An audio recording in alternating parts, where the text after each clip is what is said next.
बैठो बेटा, बैठो बैठो, बैठिए बैठिए बैठिए।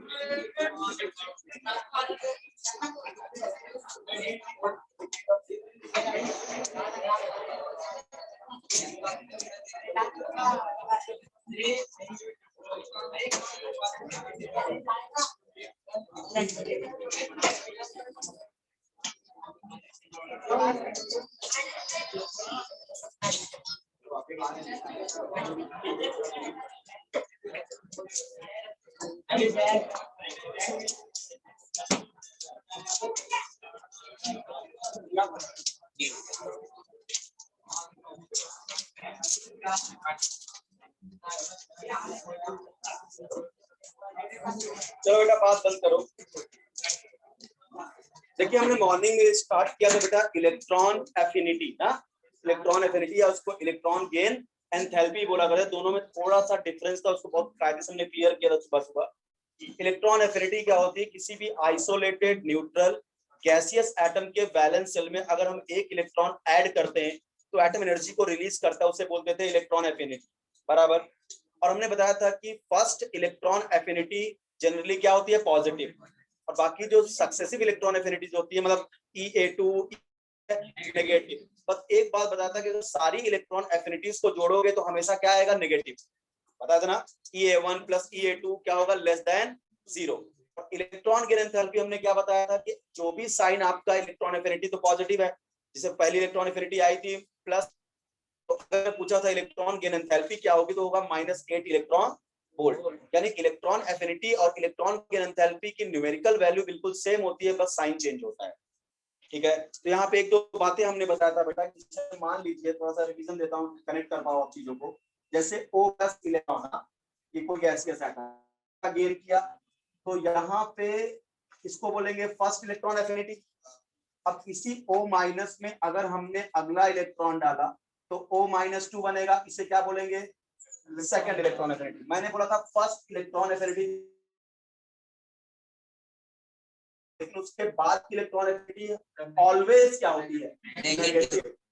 तो अगर आपसे पूछा जाए E(A1) + E(A2), ये हमेशा लेस देन 0, यानी सक्सेसिव इलेक्ट्रॉन एफिनिटीज का जो सम होता है वो हमेशा क्या होता है? लेस देन 0 होता है। अच्छा बता बेटा, अगर पहली इलेक्ट्रॉन एफिनिटी पॉजिटिव है तो अगर मैं आपसे बोलूं इलेक्ट्रॉन गेन एंथैल्पी के बारे में बताइए, तो पहली इलेक्ट्रॉन गेन एंथैल्पी क्या नेगेटिव होगी? उसके बाद की सारी इलेक्ट्रॉन गेन एंथैल्पी क्या होंगी? पॉजिटिव। बात समझ में आ रही है क्या? तो इस बात को ध्यान रखिएगा, हम लोग पूरा टॉपिक किस पे लेके चल रहे हैं? इलेक्ट्रॉन एफिनिटी को। जब भी इलेक्ट्रॉन गेन एंथैल्पी पूछे तो आप उल्टा कर देना, साइन चेंज करना, बस। बात समझ में आ रहा है क्या? अब बात करें हम लोग बेटा factor affecting electron affinity. Factor affecting electron affinity, factor affecting electron affinity. कौन कौन से फैक्टर बेटा इलेक्ट्रॉन एफिनिटी को अफेक्ट करते हैं? पहला देखिए हम साइज की बात करें। अब आप देखिए खुद आप बताएंगे कि क्या होगा। साइज की बात करें, मैं आपसे बोलूं मान लो मेरे पास एक छोटा सा एटम है, ठीक है, और ये वो इलेक्ट्रॉन है जो ऐड होने आया है। और मैं बोलूं मेरे पास एक बड़ा सा एटम है, ये उसका न्यूक्लियस और ये इलेक्ट्रॉन ऐड होने आया है। बताइए कौन सा इलेक्ट्रॉन आसानी से ऐड हो जाएगा? छोटा वाला, क्योंकि छोटे वाले में क्या होगा बेटा? इलेक्ट्रॉन और न्यूक्लियस के बीच डिस्टेंस क्या है? कम। इलेक्ट्रॉन्स को फोर्सफुली अट्रैक्ट करेगा और अपने वैलेंस में आसानी से ऐड कर लेगा। इसका मतलब एक बात तो समझ में आ गई होगी कि electron affinity inversely proportional to size, बराबर ना? Inversely proportional to size. Size ज्यादा तो इलेक्ट्रॉन एफिनिटी कम हो जाएगा। सेकंड अगर बात करूं बेटा मैं न्यूक्लियर चार्ज की, अगर बात करूं न्यूक्लियर चार्ज, इसको मैं Z से भी दिखाता हूं, तो बताओ मान लो बेटा एक न्यूक्लियस में +3 का पॉजिटिव चार्ज है, मान के चलो 3 प्रोटॉन है इसका मतलब, ठीक है, और यहाँ पे वो इलेक्ट्रॉन है जो ऐड होने आया है। मान लीजिए एक न्यूक्लियस है जिसमें आपका +5 का पॉजिटिव चार्ज है और ये इलेक्ट्रॉन ऐड होने आया है। बताइए इलेक्ट्रॉन आसानी से कहाँ ऐड हो जाएगा? जहाँ पे न्यूक्लियर चार्ज ज्यादा है, तो न्यूक्लियर चार्ज ज्यादा होगा तो ये 5 प्रोटॉन मिलके इस इलेक्ट्रॉन को आसानी से अट्रैक्ट करेंगे और ऐड कर लेंगे, और फिर ये ह्यूज अमाउंट में एनर्जी को रिलीज करेगा। ठीक है, इसका मतलब electron affinity directly proportional to nuclear charge. यानी अगर न्यूक्लियर चार्ज बढ़ेगा तो इलेक्ट्रॉन एफिनिटी बढ़ेगा। ये दो फैक्टर समझ में आए, ठीक है।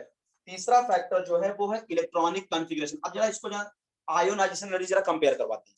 याद करो मैंने आयसन एनर्जी बोला था, आयसन एनर्जी क्या थी बेटा, किसी भी एटम के वैलेंस शेल से जब हम इलेक्ट्रॉन निकालते हैं तब हमने एटम को एनर्जी दिया था, जिसको हमने बोला था आयोनाइजेशन एनर्जी, ठीक है। और मैंने वहां बोला था कि अगर फुलफिल्ड या हाफ फिल्ड इलेक्ट्रॉनिक कॉन्फ़िगरेशन जब होता है तो आपको ज्यादा एनर्जी खर्च करनी पड़ती है एटम के वैलेंस शेल से इलेक्ट्रॉन को बाहर करने के लिए, क्योंकि जो फुलफिल्ड और हाफ फिल्ड इलेक्ट्रॉनिक कॉन्फ़िगरेशन होते हैं बहुत ज्यादा स्टेबल होते हैं। ये बातें किया था। अब यहाँ देखो थोड़ा इंटरेस्टिंग है, यानी यहाँ पे भी अगर कोई एटम का वैलेंस शेल का इलेक्ट्रॉनिक कॉन्फ़िगरेशन फुलफिल्ड होगा या हाफ फिल्ड होगा तो वो भी तो स्टेबल इलेक्ट्रॉनिक कॉन्फ़िगरेशन होगा। अगर वो स्टेबल होगा बेटा तो क्या वो एक्स्ट्रा इलेक्ट्रॉन ऐड करना चाहेगा? नहीं चाहेगा। इसका मतलब अगर हाफ फिल्ड और फुल फिल्ड इलेक्ट्रॉनिक कॉन्फ़िगरेशन आ गए तो उन एटम की इलेक्ट्रॉन एफिनिटी ऑलमोस्ट जीरो होती है। बात समझा ना, क्योंकि वो चाहेंगे ही नहीं कि हम इलेक्ट्रॉन लें, क्योंकि हम क्या है स्टेबल इलेक्ट्रॉनिक कॉन्फ़िगरेशन थे। भाई आयसन एनर्जी में क्या था, मैं स्टेबल हूं, मैं चाहता ही नहीं हूं इलेक्ट्रॉन क्या करूं, दूं, तो आपने जबरदस्ती हमको बहुत ज्यादा एनर्जी सप्लाई करके मेरा इलेक्ट्रॉन निकाला। अब अगर मैं स्टेबल हूं, मेरा हाफ फील्ड या फुल फील्ड है, एक्स्ट्रा इलेक्ट्रॉन आ रहा है तो मुझे पता है अगर मैं हाफ फील्ड हूं या फुल फील्ड हूं तो जो एक्स्ट्रा इलेक्ट्रॉन आया है क्या मुझे उस इलेक्ट्रॉन को ऐड करने की आवश्यकता है क्या? इसका मतलब मेरी इलेक्ट्रॉन एफिनिटी, मेरे इलेक्ट्रॉन की चाहत क्या होगी? जीरो।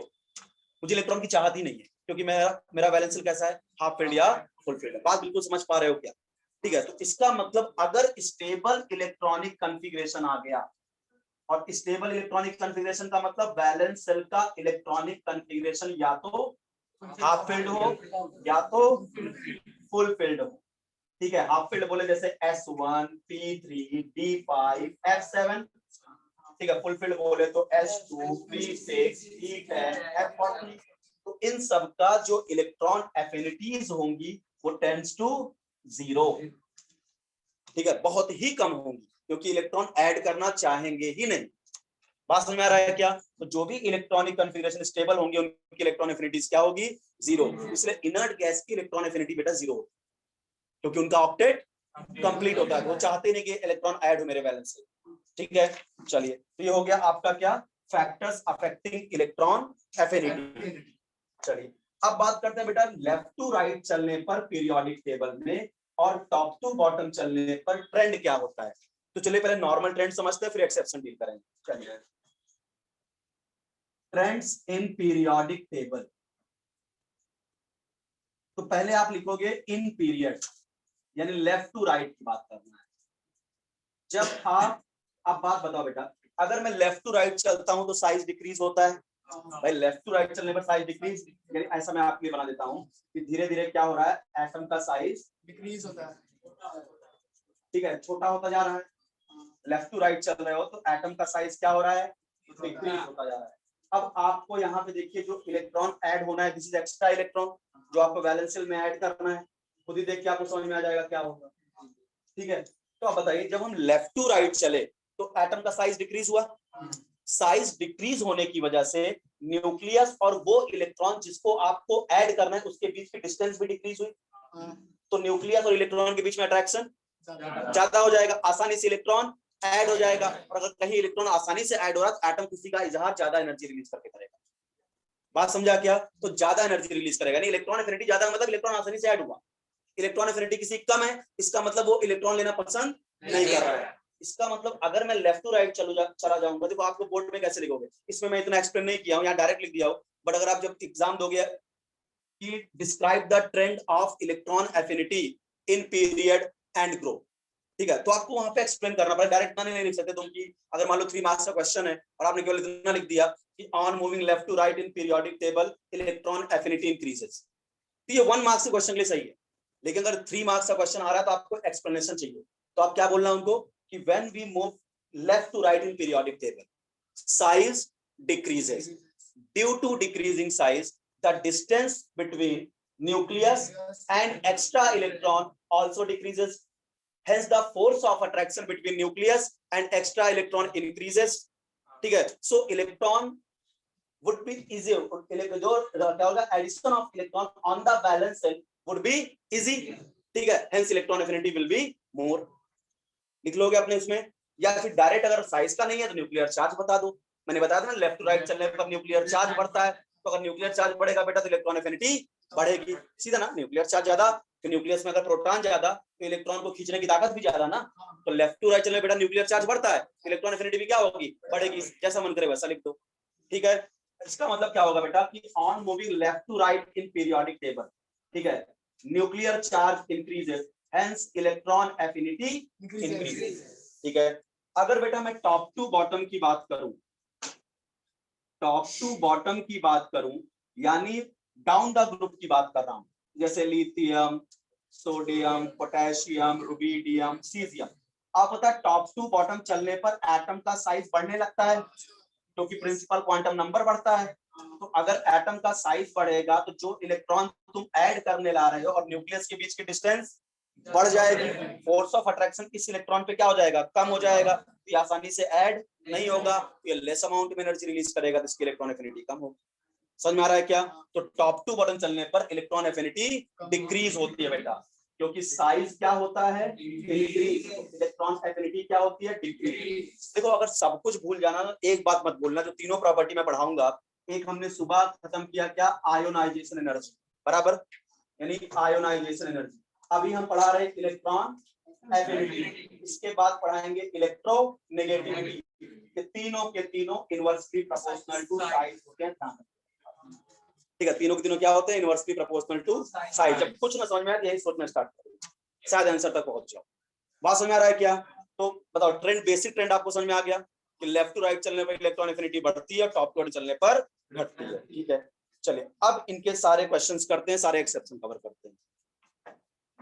देखो पीरियड नंबर 2 अगर आपको याद हो तो वहां पे आयोनाइजेशन एनर्जी में भी एक्सेप्शन था, याद है क्या, बेरिलियम का बोरान से ज्यादा हो गया था और नाइट्रोजन का ऑक्सीजन से ज्यादा हो गया था, बराबर, वहां पे गड़बड़ी पूरा हुआ था। अब यहाँ देखना, यहाँ पे और भी खतरनाक एक्सेप्शन इलेक्ट्रॉन एफिनिटी में, ठीक है, तो उसको हम देखेंगे, पहले पीरियड नंबर 2 ही पूछा जाएगा आपसे। चलिए स्टार्ट करते हैं, सीधे हम आपको बात करते हैं। देखो arrange all element of period 2 in the order of electron affinity. देखो अगर मैं पीरियड 2 की बात करूं, बहुत ध्यान समझना, पीरियड 2 की बात करूं तो lithium, beryllium, boron, carbon, nitrogen, oxygen, chlorine और यही है बेटा। तो अगर इनके Z की बात करूं, यानी न्यूक्लियर चार्ज की बात करूं अगर मैं, तो इसके न्यूक्लियस में 3 प्रोटॉन होते हैं क्योंकि एटॉमिक नंबर 3 होता है। इसका न्यूक्लियर चार्ज +4, इसका +5, इसका +6, इसका +7, +9 और +10। भाई न्यूक्लियर चार्ज बढ़ रहा है, एक एक भाई, इसका एटॉमिक नंबर 3, इसका इसके न्यूक्लियस में 3 प्रोटॉन, इसका एटॉमिक नंबर 4, इसका न्यूक्लियस में 4 प्रोटॉन, ठीक है, प्रोटॉन को ही तो न्यूक्लियर चार्ज बोलते हैं। अच्छा लगे हाँ, चलो इनका इलेक्ट्रॉनिक कॉन्फ़िगरेशन देख लेता हूं। 3 इलेक्ट्रॉन भरना है, यानी 1s2 2s1, बराबर, ये क्या होगा बेटा, 1s2 2s2 हो गया। अब ये देखिए 1s2 2s2 2p1, इसका पूरा आगे का नहीं भरूंगा डायरेक्टली, तो इसको 2p2 2p3 2p4 2p5 और 2p6। अच्छा अगर मैं आपसे एक्सपेक्टेड ऑर्डर पूछूं किसका क्या होगा, जो हमने नॉर्मल पढ़ा है, तो अगर मैं इसका एक्सपेक्टेड ऑर्डर पूछूं, expected order of electron affinity, तो जो नॉर्मल ट्रेंड क्या बोलता है कि भाई लेफ्ट टू राइट चलने पर न्यूक्लियर चार्ज बढ़ता है, और न्यूक्लियर चार्ज बढ़ता है तो इलेक्ट्रॉन एफिनिटी बढ़ती है। इसका मतलब नॉर्मल ट्रेंड क्या बोलेगा कि लिथियम की इलेक्ट्रॉन एफिनिटी सबसे कम, उससे ज्यादा बेरिलियम की, उससे ज्यादा बोरान की, उससे ज्यादा कार्बन की, फिर नाइट्रोजन की, फिर ऑक्सीजन की, फिर फ्लोरीन की, फिर नियॉन, बराबर, जो नॉर्मल ट्रेंड बोल रहा है। बट ये गलत, रीजन क्या देखो, पहली बात तो एक गलती तुम पहले समझ लोगे कि सर नियॉन क्या है, इनर्ट गैस, इनर्ट गैस की तो इलेक्ट्रॉन एफिनिटी सर एकदम 0 होगी, वो तो इलेक्ट्रॉन लेना ही नहीं चाहेगा, यानी सर इनर्ट गैस की तो सबसे कम। चलो यहाँ तो ऑर्डर बना दिया सबसे कम इनर्ट गैस, क्योंकि वो स्टेबल इलेक्ट्रॉनिक कॉन्फ़िगरेशन है। अब जरा समझना, बहुत ध्यान, जरा नाइट्रोजन को देखना, क्या हाफ फिल्ड, क्या बेरिलियम फुल फिल्ड, तो ये भी तो स्टेबल इलेक्ट्रॉनिक कॉन्फ़िगरेशन होंगे, ये भी तो नहीं चाहेंगे एक्स्ट्रा इलेक्ट्रॉन लिया जाए। इसके बाद आ जाएगा नाइट्रोजन, फिर क्या आ जाएगा आपका बेरिलियम, हाफ फील्ड और फुल फील्ड का चक्कर। उसके बाद जो बचा है उसको लिख दिया जाए। अब क्या बेरिलियम के बाद क्या बचा बेटा, लिथियम बचा, फिर बोरान बचा, फिर कार्बन बचा, फिर ऑक्सीजन और फिर क्लोरीन। बात सर अब तो ऑर्डर सही हो जाना चाहिए। एक गलती अभी और सुनो, क्या या होना तो ये चाहिए सर, आपने बिल्कुल सेट कर दिया। इसका 0, फिर nitrogen half field, beryllium full field, ये किया, फिर जो बचा आपने अरेंज कर दिया, लेफ्ट टू राइट बढ़ा दिया इलेक्ट्रॉन एफिनिटी को। बट यहाँ पे थोड़ा सा ट्विस्ट है लिथियम और बोरान में। क्यों? देखो बेटा, मैं जो बता रहा हूँ ना, ये सब एक्सपेरिमेंटल चीजें हैं। सबकी इलेक्ट्रॉन एफिनिटी कैलकुलेट की गई है, ठीक है, सबकी इलेक्ट्रॉन एफिनिटी कैलकुलेट की गई है, उसके बाद ऑर्डर बनाया गया है। मतलब क्या होता है, जो चीजें आई कैलकुलेशन के बाद, लिथियम और बोरान में देखा गया कि जो लिथियम की इलेक्ट्रॉन एफिनिटी है वो बोरान से ज्यादा होती है। तो ये भी एक एक्सेप्शन है, और रीजन बता दूंगा ऐसा होता क्यों है। लिथियम की क्या होगी, बोरान से ज्यादा, यानी यहाँ पे आपको ये मार देना है। तो कैसे होगा, देखो इसको ऐसे रखो, नियॉन, फिर नाइट्रोजन, फिर बेरिलियम, फिर बोरान, फिर लिथियम, फिर कार्बन, फिर ऑक्सीजन, फिर क्लोरीन। ये सबसे सही ऑर्डर है इलेक्ट्रॉन एफिनिटी का सेकंड। बात समझो ना, हमने पूरे एलिमेंट का दिखाया, वो 2 2 3 3 उठा के तुमसे सही ऑर्डर पूछे। तो अगर आपको ये नहीं लिखना आएगा तो वो 3 को आप कंपेयर ही नहीं कर पाओगे। बात समझ में आ रहा है क्या? अब बात है सर लिथियम और बोरान में कैसे गड़बड़ हो गया। तो देखो लिथियम का इलेक्ट्रॉनिक कन्फिगरेशन क्या 1s2 2s1 है? क्या बोरान का electronic configuration 1s2 2s2 2p1 है? अगर सोचो इसको अगर एक इलेक्ट्रॉन मिल जाए तो क्या ये 1s2 2s2 बन जाएगा? स्टेबल इलेक्ट्रॉनिक कन्फिगरेशन हो जाएगा। और इसमें अगर एक इलेक्ट्रॉन डालूं तो 1s2 2s2 2p2, क्या अभी भी स्टेबिलिटी मिलेगी क्या? पर इसको एक इलेक्ट्रॉन मिलने से बहुत फायदा हो रहा है, इसलिए इसको इलेक्ट्रॉन गेन करने की पावर बोरान से ज्यादा है, इसीलिए क्या होगा, लिथियम का बोरान से ज्यादा। ठीक है, अब आप ये मत पूछो सर इसका मतलब सर लिथियम का जो है सर वो कार्बन से कम क्यों हुआ। तो अब कहानी क्या है, सबकी इलेक्ट्रॉन एफिनिटी निकाली गई है और देखा गया जो वैल्यूज के हिसाब से ये ऑर्डर सेट हुआ। फिर उन्होंने कुछ का एक्सप्लेनेशन दिया, कुछ का एक्सप्लेनेशन नहीं दिया। तो आपको ये बात बिल्कुल याद करनी पड़ेगी। हमने कोशिश की समझाने की पहले कि कहां से कैसे आया। पहले इनर्ट गैस की 0 कर दिया, फिर हाफ फील्ड, फिर फुल फील्ड, उसके बाद जो बचा लिख दिया, फिर लिथियम बोरान में फिर स्विच मार दिया हमने, क्योंकि लिथियम की क्या होगा, बोरान से। और आपको रीजन बता दिया क्यों, क्योंकि लिथियम को एक इलेक्ट्रॉन जब ऐड होता है तो तुरंत उसका कॉन्फ़िगरेशन क्या हो जाता है, वैलेंस शेल का स्टेबल, और इसको एक इलेक्ट्रॉन मिला तो स्टेबिलिटी को अचीव नहीं कर पा रहा है। इसका मतलब लिथियम से ज्यादा बोरान की इलेक्ट्रॉन गेन करने की टेंडेंसी, सॉरी लिथियम बोरान से ज्यादा लिथियम की इलेक्ट्रॉन गेन करने की टेंडेंसी है। बात समझा क्या? क्योंकि देखो यहीं पे गड़बड़ हुआ तो इसी का एक्सप्लेनेशन बता दिया, भैया ऐसा होता होगा इसलिए ऐसा है, क्योंकि वैल्यूज ही ऐसी आई इलेक्ट्रॉन एफिनिटी की। लिथियम की देखिए अगर वैल्यू तो 3.3 इलेक्ट्रॉन वोल्ट, तो इसकी आई कितना 2.1 इलेक्ट्रॉन वोल्ट। तब उनको एक्सप्लेनेशन देना पड़ेगा कि ऐसा क्या हुआ, ये रीजन दिया जाता है कि ऐसा हुआ होगा इसलिए ऐसा है। बात समझ में आया क्या? तो पीरियड नंबर 2 का है समझा। अब ये बेटा बिल्कुल याद करना, क्योंकि वो क्या करेंगे ना, आपको neon, beryllium, lithium, carbon set करके दे देंगे, बोले बताइए विच of the correct increasing order of electron affinity. तो जब तक तुम पहले इसको लिखोगे, फिर जो मैंने ट्रिक बताया उसको लिखोगे, फिर स्विच मारोगे, तब ये ऑर्डर आएगा। फिर जब तुम्हारा जो क्वेश्चन आएगा उसमें 4 सेट करके तब तुम आंसर कर पाओगे। बात समझा क्या? तो ये सारे एलिमेंट मैंने बता दिया आपको। अब यहाँ से 2 2 या 3 3, मैक्सिमम 3 3 का ग्रुप बना के पूछते हैं इन तीनों का करेक्ट इलेक्ट्रॉन एफिनिटी का ऑर्डर क्या है। तो उसके लिए जब तक तुमको ये नहीं याद होगा, और रट्टा मत मारो, बिल्कुल समझ लो, पहले आप एक्सपेक्टेड लिख लिया करो, इनर्ट गैस का सबसे कम उसको पहले, फिर हाफ फील्ड, फिर फुल फील्ड, फिर जो बचा घसीट दो उसको। उसके बाद क्या, आपका लिथियम और बोरान को स्विच मार दो, खत्म कर। ठीक है, लिथियम का बोरान से ज्यादा होता है। तो अगर ये ऑर्डर याद रहेगा तो आपको पूरा नंबर मिलेगा। ठीक, समझ में आएगा सेकंड पीरियड का। और यहीं से मैं बताऊं, यहीं से क्वेश्चन ही पूछते हैं। और थर्ड पीरियड भी होगा, सेम आंसर होगा। ऐसा नहीं मैं सेकंड बता दूं थर्ड पीरियड पूछ लिया तो सेम लगाना। वहां पे क्या होगा, आर्गन का सबसे कम, उसके बाद नाइट्रोजन के नीचे होगा फास्फोरस, तो यहाँ आ जाएगा क्या, फास्फोरस। फिर यहाँ होगा मैग्नीशियम, तो होगा मैग्नीशियम। फिर जो बचा उसको लिखोगे, जो बचा उसको लिख देंगे। उसके बाद क्या था, यहाँ पे आपका क्या था, लिथियम और बोरान। यहाँ पे क्या था, लिथियम और बोरान। तो यहाँ पे क्या होगा, सोडियम, और बोरान नीचे क्या होगा आपका, यहाँ पे बोरान होगा, और यहाँ पे आपका क्या होगा बेटा, एल्यूमिनियम। तो अब यहाँ पे देखो, यहाँ पे क्या होगा, एक इलेक्ट्रॉन मिलते हैं, ये क्या हो जाएगा, NH1 होता है NH2, इसलिए वहां पे गड़बड़ हो जाएगा, इसका ज्यादा होगा एल्यूमिनियम से। जैसा सेकंड, हालांकि थर्ड पीरियड से क्वेश्चन आ ही नहीं रहे, ठीक है, जो भी आते हैं सेकंड पीरियड से ही क्वेश्चन पूछ लेते हैं। बेटा क्वेश्चन ऐसे आएंगे, जैसे मान लीजिए आपको बोल दिया नाइट्रो कार्बन, बोलेगा इन तीनों का करेक्ट इलेक्ट्रॉन एफिनिटी का ऑर्डर क्या है, ऐसे बना देगा, नाइट्रोजन की ज्यादा, उससे कम लिथियम की, उससे कम कार्बन, सबसे ज्यादा कार्बन की, फिर लिथियम की, फिर नाइट्रोजन की। ठीक है, ऐसे आपके आंसर बनाएंगे। तो आप कैसे पता लगाओगे? फिर हमने बताया नियॉन वाला concept, half field, full field, फिर लिथियम बोरान लगा करके ये से जो कम होगी आपकी वो होगी नाइट्रोजन। नाइट्रोजन से ज्यादा होगी आपकी किसकी? देखिए लिथियम, यहाँ पे लिथियम है, फिर क्या आया? कार्बन।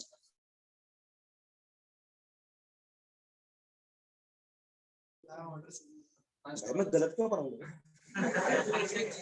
मैं गलत क्यों पढ़ाऊंगा तुमको? बहुत R&D करने के बाद ये ऑर्डर लिखा है, रिसर्च एंड डेवलपमेंट, ठीक है, ऐसे नहीं ऑर्डर लिखा है। जो लिखा है भरोसा करो सही लिखा है, बात समझा ना? तो आपको ये ऑर्डर बिल्कुल याद करना है बेटा।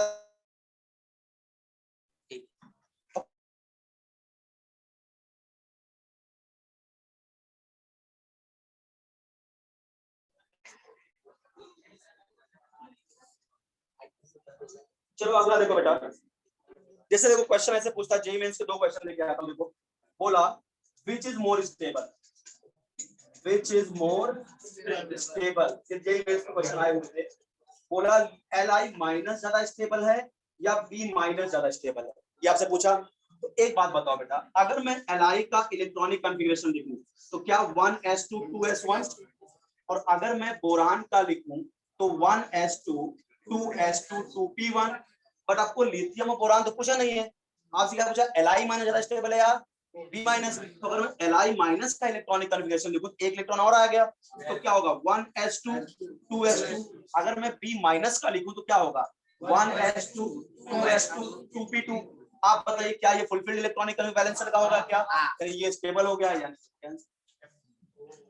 समझा क्या? जिसका स्टेबल इलेक्ट्रॉनिक कन्फिगरेशन बन गया बेटा वो स्टेबल हो गया, बात समझा? अब देखो इसी क्वेश्चन घुमा देगा कि Li माइनस और B माइनस में कौन आसानी से इलेक्ट्रॉन लूज करेगा। बोल दिया आपसे कि Li माइनस और B माइनस में कौन इलेक्ट्रॉन आसानी से लूज करेगा, 2 तरह से, या किसकी आयोनाइजेशन एनर्जी ज्यादा हो। देखो घुमा दिया क्वेश्चन को कि Li माइनस और B माइनस में कौन आसानी से इलेक्ट्रॉन लूज करेगा या किसकी आयोनाइजेशन एनर्जी ज्यादा होगी। तो बताओ Li माइनस का वैलेंस शेल का इलेक्ट्रॉनिक कन्फिगरेशन क्या? फुलफिल्ड, और ये ना तो हाफ फिल्ड ना फुलफिल्ड, ये तो स्टेबल हो गया, ये तो इलेक्ट्रॉन लूज करना पसंद ही नहीं करेगा, ये इलेक्ट्रॉन आसानी से लूज ये करेगा, इसकी आंसर एनर्जी कम, इसकी। समझा क्या? घुमा घुमा क्वेश्चन पूछेगा तुमसे, तो आप कंसेप्ट तैयार रखिए बिल्कुल।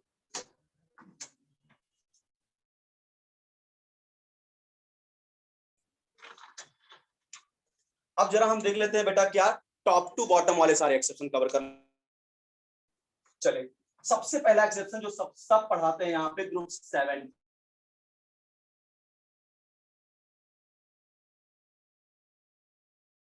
फोर्टीन का भी ऑर्डर याद हो जाएगा, टॉप टू बॉटम का, ग्रुप 15 का भी याद हो जाएगा, ठीक है, और ग्रुप 16 का थोड़ा लोचा हो जाएगा, यानी 17वां याद करना का electron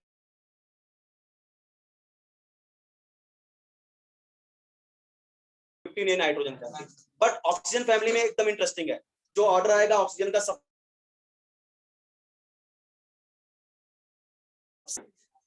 fluorine, chlorine, bromine, iodine, बस इन्हीं चारों की चर्चा करेंगे। एस्टेटिन तो रेडियो एक्टिव मतलब। चलो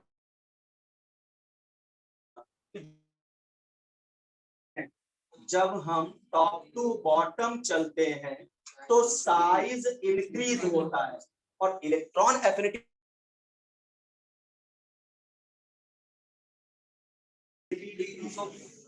इसका मतलब अगर मैं एक्सपेक्टेड ऑर्डर बोलूं, expected order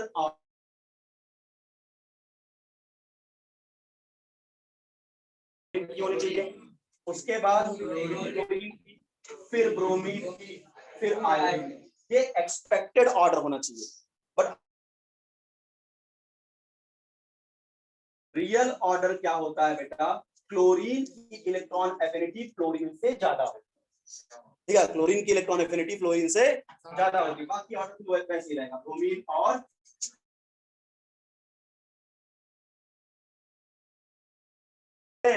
why the electron affinity of chlorine is higher than fluorine while the size of chlorine is larger than fluorine, ठीक है, यानी क्लोरीन का साइज फ्लोरीन से बड़ा।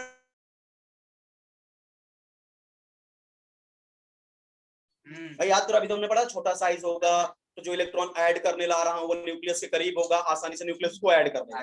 तो साइज किसका छोटा है? फ्लोरीन का। तो इलेक्ट्रॉन अट्रैक्ट करने की पावर ज्यादा किसकी होनी चाहिए? फ्लोरीन की। यानी इलेक्ट्रॉन एफिनिटी ज्यादा होनी चाहिए फ्लोरीन की, और वो किसकी रही है? फ्लोरीन की। तो ये चीज आप समझ लीजिए, कार्बन फैमिली और नाइट्रोजन फैमिली में चलेगा सिलिकॉन, जर्मेनियम, टिन और लेड। नाइट्रोजन फैमिली की बात करूं, नाइट्रोजन, फास्फोरस, आर्सेनिक, एंटीमनी और बिस्मथ। तो यहां भी देखो सेम ऑर्डर चलेगा। होना क्या चाहिए? टॉप टू चलने पर इलेक्ट्रॉन एफिनिटी घटनी चाहिए, कार्बन की सबसे ज्यादा, फिर सिलिकॉन, और सब जगह जैसा यहाँ हुआ है वैसा ही ग्रुप कहाँ होगा? 14 में, और वैसा ही ग्रुप 15 में, यानी सिलिकॉन की हाईएस्ट, उसके बाद कार्बन, बाकी फिर मामला सेट है वैसे। जर्मेनियम, टिन और लेड। समझ में आया? फिर वैसे ही यहाँ पे भी होना क्या चाहिए? नाइट्रोजन की हाईएस्ट, पर वो किसकी जाएगी? फास्फोरस, फिर नाइट्रोजन, बाकी तो फिर टॉप टू चलने पर घटता ही। बात समझा ना? तो ग्रुप 14 में भी एक्सेप्शन दिखा दिया, ग्रुप 15 में और ग्रुप 17 में। 16 अभी बता रहा हूँ और गलत हो जाएगा, पहले आप नॉर्मल समझो। इधर तो बराबर चल रहा है।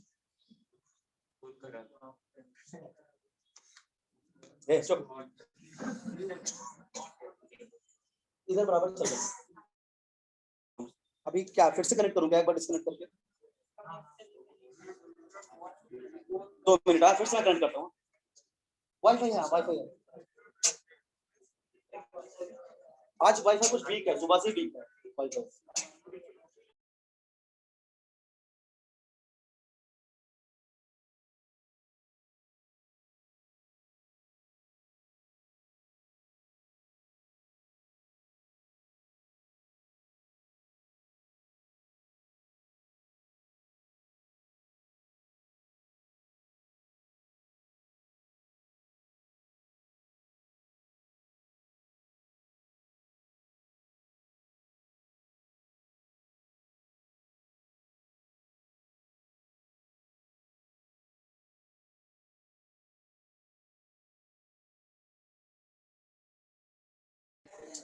एक बार आप बात कर प्रॉपर है।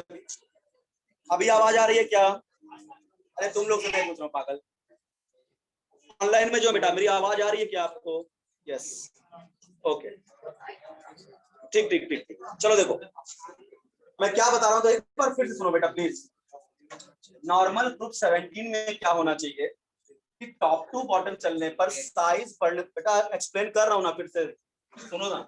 ग्रुप 17 में टॉप टू बॉटम चलने पर साइज बढ़ता है, साइज बढ़ेगा तो इलेक्ट्रॉन एफिनिटी क्या हो जाएगी? डिक्रीज हो जाएगी। इसका मतलब सबसे ज्यादा इलेक्ट्रॉन एफिनिटी किसकी होनी चाहिए? फिर यानी ये एक्सपेक्टेड ऑर्डर था। पर होता क्या है बेटा कि क्लोरीन की इलेक्ट्रॉन एफिनिटी फ्लोरीन से ज्यादा हो जाती है। किसकी हो जाएगी? क्लोरीन, फिर फ्लोरीन के बाद की जैसे। और जैसा ही ये ऑर्डर आपको ग्रुप 17 में मिला, वैसा ही सेम ऑर्डर आपको मिलेगा। पिछले बार वहां पढ़ा था ना, आज फिर जाना है बाहर। ग्रुप 14 और ग्रुप 15 में भी सेम होगा बेटा, कि नॉर्मली क्या होगा? सिलिकॉन की किसकी ज्यादा हो जाएगी? कार्बन से, बाकी फिर डिक्रीज। फास्फोरस किसकी ज्यादा हो जाएगी? नाइट्रोजन, बाकी डिक्रीज। अगर ये आपने ऑर्डर सेट कर लिया तो ग्रुप 14 और ग्रुप 15 का भी एक्सेप्शन आपको याद हो गया। ठीक है, अब बात आती है रीजन कि ऐसा क्यों होता है। ठीक है कि भाई क्लोरीन की सर इलेक्ट्रॉन एफिनिटी फ्लोरीन से ज्यादा क्यों हो गई? तो अब जरा सुनो। नो डाउट क्लोरीन का साइज बहुत छोटा है, चलो, और क्लोरीन का साइज बड़ा है, बराबर, इनके न्यूक्लियस। अब बताओ फ्लोरीन जो होता है, बहुत ध्यान समझिएगा एक्सेप्शन को, क्यों इलेक्ट्रॉन एफिनिटी फ्लोरीन की कम है? जबकि अगर साइज छोटा है बेटा तो इलेक्ट्रॉन ऐड करना तो आसान होना चाहिए, ठीक है, क्योंकि डिस्टेंस न्यूक्लियस से आउटर मोस्ट इलेक्ट्रॉन की कम है। बट होगा क्या, ये फ्लोरीन का जो एक्स्ट्रा स्मॉल साइज है ना बेटा, यही इसका दुश्मन बन गया। कैसे? 9 इलेक्ट्रॉन है बेटा, साइज बहुत छोटा है, ये 9 इलेक्ट्रॉन बहुत छोटे से एरिया में रखे गए। ठीक है, ये 9 इलेक्ट्रॉन बहुत छोटे से एरिया में है, और अगर 9 इलेक्ट्रॉन बहुत छोटे से एरिया में होंगे तो क्या इंटर इलेक्ट्रॉनिक रिपल्शन बहुत ज्यादा चल रहा होगा? सारे इलेक्ट्रॉन पे तो नेगेटिव चार्ज है, और सारे नेगेटिव को मैं एक ही जगह छोटे से एरिया में रख दिया, तो सारे नेगेटिव जो क्या कर रहे होंगे? रिपेल कर रहे होंगे। तो सारे नेगेटिव एक दूसरे को रिपेल कर रहे होंगे, तो जो बेचारा आ रहा है वो भी रिपल नहीं मार जाएगा। बात समझा ना? इसीलिए फ्लोरीन की इलेक्ट्रॉन एफिनिटी क्लोरीन से कम होता है due to extra small size of fluorine. Fluorine का साइज इतना छोटा होता है कि बहुत छोटे से एरिया में 9 इलेक्ट्रॉन कंसंट्रेटेड होते हैं बेटा, और बहुत छोटे से एरिया में होंगे तो इंटर इलेक्ट्रॉनिक डिस्टेंस बहुत ही कम होगी। भाई एक बहुत छोटा सा एरिया उसमें 9 इलेक्ट्रॉन, तो अगर 9 इलेक्ट्रॉन में क्या होगा, आपस में डिस्टेंस बहुत कम होगी, और सारे इलेक्ट्रॉन पे नेगेटिव चार्ज है, तो सारे इलेक्ट्रॉन एक दूसरे को क्या कर रहे होंगे, रिपेल कर रहे होंगे, और रिपल्शन से जो इलेक्ट्रॉन आ रहा होगा उसको भी रिपल्शन मिल जाएगा, तो ऐड आसानी से हो नहीं पाएगा। बात समझा क्या? अब क्लोरीन में क्या हो बेटा, साइज काफी बड़ा होता है, ठीक है। साइज बड़ा होने से इसके जो 17 इलेक्ट्रॉन है वो इतनी दूर दूर है, इतनी दूर दूर है कि यहाँ पे इतना रिपल्शन नहीं हो रहा जितना कहाँ हो रहा था, क्लोरीन में, इसलिए ये इलेक्ट्रॉन आसानी से आता है। तो ये आपके बोर्ड में आएगा लिखने को भी कि एक्सप्लेन करिए कि क्लोरीन की इलेक्ट्रॉन एफिनिटी फ्लोरीन से ज्यादा क्यों होती है। तो आप प्रॉपर लिखोगे कि होता क्या है, on moving top to bottom size increases, ठीक है। आप बोलोगे the electron affinity of fluorine is less than chlorine because the size of chlorine is too small. That's why 9 electrons are concentrated in very small region. So inter-electronic repulsion would be high. So incoming electrons क्या होंगे बेटा, not added properly in the case of fluorine due to repulsion. ठीक है। बाकी entrance में सीधा याद रखना है कि क्लोरीन की इलेक्ट्रॉन एफिनिटी फ्लोरीन से ज्यादा होती है, ठीक है। अब अगर देखो एक क्वेश्चन आएगा, बहुत ध्यान समझना, यहाँ पे फंसोगे। पूरे पीरियोडिक टेबल में अगर पूछा जाए कि हाईएस्ट इलेक्ट्रोनेगेटिविटी वाला एलिमेंट कौन है, तो आंसर जाएगा फ्लोरीन। बहुत ध्यान समझना, हाईएस्ट इलेक्ट्रोनेगेटिविटी वाला एलिमेंट पूरे पीरियोडिक टेबल में कौन है, फ्लोरीन। हाईएस्ट इलेक्ट्रॉन एफिनिटी पूरे पीरियोडिक टेबल में किसकी है, आंसर जाएगा क्लोरीन। आंसर क्या जाएगा, क्लोरीन। ध्यान रखना, ठीक है। हाईएस्ट इलेक्ट्रोनेगेटिविटी किसकी होती है पूरे पीरियोडिक टेबल में, क्लोरीन। और हाईएस्ट इलेक्ट्रॉन एफिनिटी किसकी होती है, क्योंकि देखो समझो, लेफ्ट टू राइट चलने पर अपने को पता है कि जब हम लेफ्ट टू राइट चलते हैं तो इलेक्ट्रॉन एफिनिटी इंक्रीज होती है। तो भाई अगर मान लो सेकंड पीरियड से स्टार्ट किया, यहाँ पे क्या हुआ, इंक्रीज हुई, और नीचे चलने पर डिक्रीज होती है। बट क्या है, फ्लोरीन की तो क्लोरीन से कम हो जाती है ना, इसलिए क्लोरीन की सबसे हाईएस्ट होती है। तो पूरे पीरियोडिक टेबल में जो क्या होती है बेटा, इलेक्ट्रॉन एफिनिटी सबसे हाईएस्ट किसकी होती है, फ्लोरीन। रीजन क्या होगा भैया, लेफ्ट टू राइट चलने पर इलेक्ट्रॉन एफिनिटी बढ़ी, तो सेकंड पीरियड में सबसे राइट में एलिमेंट कौन है, थर्ड पीरियड का, फोर्थ पीरियड का, यानी हर हैलोजन अपने पीरियड में सबसे हाई इलेक्ट्रॉन एफिनिटी को रखते हैं। बात में हर हैलोजन अपने पीरियड में, सेकंड पीरियड का पूछा जाए सबसे हाई इलेक्ट्रॉन एफिनिटी वाला एलिमेंट तो फ्लोरीन, थर्ड पीरियड में सबसे high electron affinity chlorine, fourth period में ब्रोमीन, फिफ्थ पीरियड में। लेकिन जब इनमें खुद में ताकत कंपेयर कराई जाएगी तो क्लोरीन की फ्लोरीन से ज्यादा हो जाएगी साइज का रीजन। बात समझा ना? तो पूरे पीरियोडिक टेबल में हाईएस्ट इलेक्ट्रॉन एफिनिटी किसकी होती है, क्लोरीन की। हाईएस्ट इलेक्ट्रोनेगेटिविटी किसकी होती है, क्लोरीन। दो बात याद रखनी। अब देखो, अब यहाँ पे भी कैसे फंसा देंगे तुमको। आपको पता है इलेक्ट्रॉन एफिनिटी क्लोरीन की क्या है, फ्लोरीन ज्यादा है। इसका मतलब मैं बोलूं कि अगर समझो फ्लोरीन प्लस इलेक्ट्रॉन क्या बनेगा, फ्लोराइड आयन, गैसेस एटम है, ठीक है। और क्लोरीन प्लस इलेक्ट्रॉन क्या बनेगा, क्लोराइड आयन। तो यहाँ पे इसको बोलेंगे फर्स्ट इलेक्ट्रॉन एफिनिटी, और कि क्लोरीन की इलेक्ट्रॉन एफिनिटी किससे होती है, फ्लोरीन ज्यादा। इसका मतलब अगर मैं बोलूं फर्स्ट इलेक्ट्रॉन एफिनिटी जनरली क्या होती है, पॉजिटिव। इसका मतलब फ्लोरीन की फर्स्ट इलेक्ट्रॉन एफिनिटी की वैल्यू अगर आई +8 इलेक्ट्रॉन वोल्ट, तो मान लीजिए इसको मैं लिखता हूं +12 इलेक्ट्रॉन वोल्ट, क्योंकि क्लोरीन की इलेक्ट्रॉन एफिनिटी फ्लोरीन से क्या होती है, ज्यादा, बराबर। हम इलेक्ट्रॉन एफिनिटी क्लोरीन की, first electron affinity of chlorine is higher than fluorine. अब एंट्रेंस से बैठते तो घुमा देता है क्वेश्चन को, क्या बोलेगा आपसे कि बताइए first electron gain enthalpy chlorine, तो ठोक क्या होगा क्लोरीन। क्यों, तुम्हें क्या लगता है इलेक्ट्रॉन, बोला इलेक्ट्रॉन एफिनिटी क्लोरीन की ज्यादा है फ्लोरीन से, तो इसका मतलब अगर इसकी इलेक्ट्रॉन एफिनिटी 8 इलेक्ट्रॉन, भाई electron affinity positive 8 electron volt है, तो क्लोरीन की 12, ऐसे रैंडम वैल्यू मान रहा हूं क्योंकि क्लोरीन की ज्यादा होती है किससे, फ्लोरीन से। तो अगर बेटा मैं इसके इलेक्ट्रॉन गेन एंथैल्पी की बात करूं, तो क्या फ्लोरीन की फर्स्ट इलेक्ट्रॉन गेन,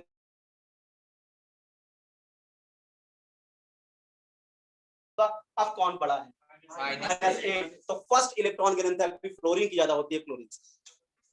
समझा क्या पूछ रहा, ध्यान दे। साइन होगा उसका जस्ट रिवर्स साइन होगा इसका। और फर्स्ट इलेक्ट्रॉन एफिनिटी जनरली क्या होती है, पॉजिटिव। तो फ्लोरीन की भी फर्स्ट इलेक्ट्रॉन एफिनिटी मैंने पॉजिटिव वैल्यू लिखा, क्लोरीन की भी फर्स्ट इलेक्ट्रॉन एफिनिटी मैंने पॉजिटिव वैल्यू लिया। और हमने खुद देखा कि क्लोरीन की इलेक्ट्रॉन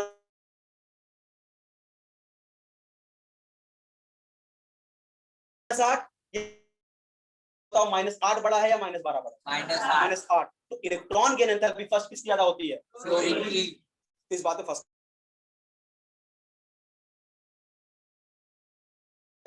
कि first electron gain enthalpy, expand first electron gain enthalpy fluorine की किससे ज्यादा होती है, क्लोरीन से। और फर्स्ट इलेक्ट्रॉन एफिनिटी किसकी ज्यादा होती है, क्लोरीन की, फ्लोरीन। एंथैल्पी है, देखो ये क्वेश्चन तैयार है आपका कि भैया क्लोरीन की इलेक्ट्रॉन एफिनिटी फ्लोरीन ज्यादा है, यानी पहला इलेक्ट्रॉन ऐड करना क्लोरीन में आसान है in comparison to fluorine. Electron affinity हमें क्लोरीन को, भाई फ्लोरीन की हमको कम करना है और क्लोरीन की क्या करना है, ज्यादा। इलेक्ट्रॉन एफिनिटी को हमने कम रखा और क्लोरीन को क्या हमने रखा, ज्यादा। तो ये तो इलेक्ट्रॉन एफिनिटी बिल्कुल सेट है। अब अगर इलेक्ट्रॉन गेन एंथैल्पी देखूं तो ये +8 क्या बन जाएगा, ये +12 क्या बन जाएगा, ज्यादा होती है क्लोरीन। ग्रुप 17 याद हो गया ना, तो ग्रुप 14 का भी सेम ट्रेंड और ग्रुप 15 का भी आपका सेम ट्रेंड आता है। 16 में थोड़ा एक एक्सेप्शन और आता है। चलिए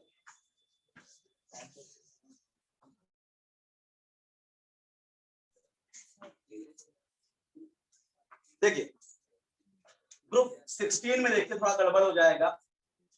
सल्फर, सेलेनियम, टेल्यूरियम, पोलोनियम, बिल्कुल याद कर लीजिए डेटा इसको, ठीक है। पोलोनियम तो हटा ही दो, रेडियो एक्टिव, ठीक है। तो क्या चाहिए, सल्फर की ज्यादा होनी चाहिए ऑक्सीजन से, फिर सेलेनियम, फिर टेल्यूरियम, यानी एक्सपेक्टेड तो यही है अगर ग्रुप 17 का फंडा लगाऊं। और यहाँ एकदम इंटरेस्टिंग चीज देखने को मिलती है कि ऑक्सीजन की इलेक्ट्रॉन एफिनिटी सबसे कम होती है, यानी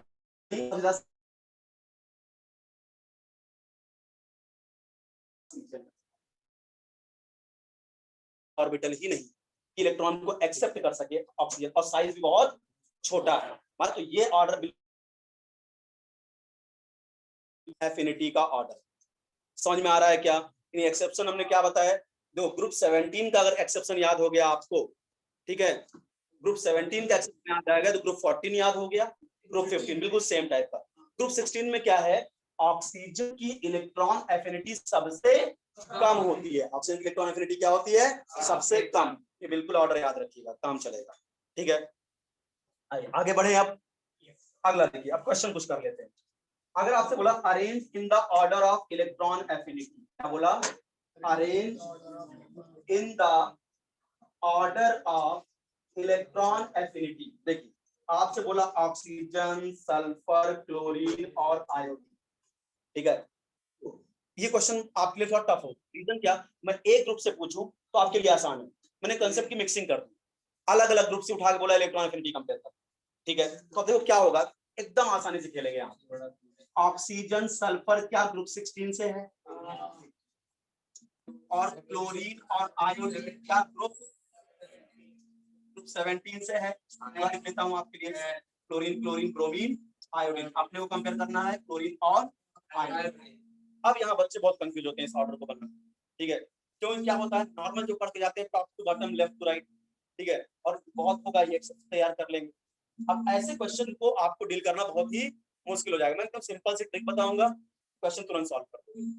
ध्यान रखना कि तो ग्रुप आपके ग्रुप 17 की, अच्छा बताओ लेफ्ट टू राइट चलने पर क्या इलेक्ट्रॉन एफिनिटी बढ़ती है, हाँ। इसका मतलब कुछ भी कर लो, ग्रुप 17 की इलेक्ट्रॉन एफिनिटी तो हमेशा ग्रुप 16 से ज्यादा होगी।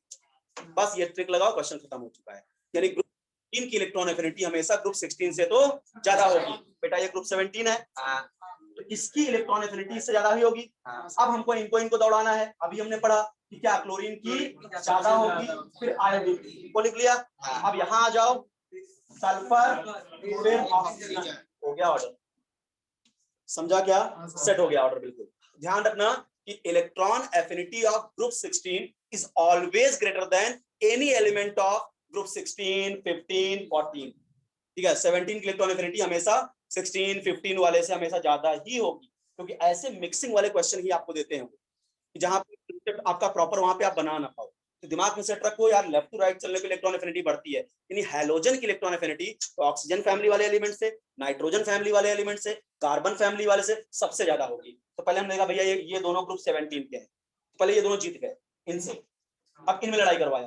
तुमको पता है क्लोरीन की किससे ज्यादा होती है, आयोडीन से, पहले इनको लिखा, फिर इन दोनों में लड़ाई थी तो सल्फर ज्यादा होगी किससे, ऑक्सीजन से। बात समझा ना, क्योंकि ऑक्सीजन सबसे कम होती है यहाँ। आया समझ में? अगला क्वेश्चन देखो।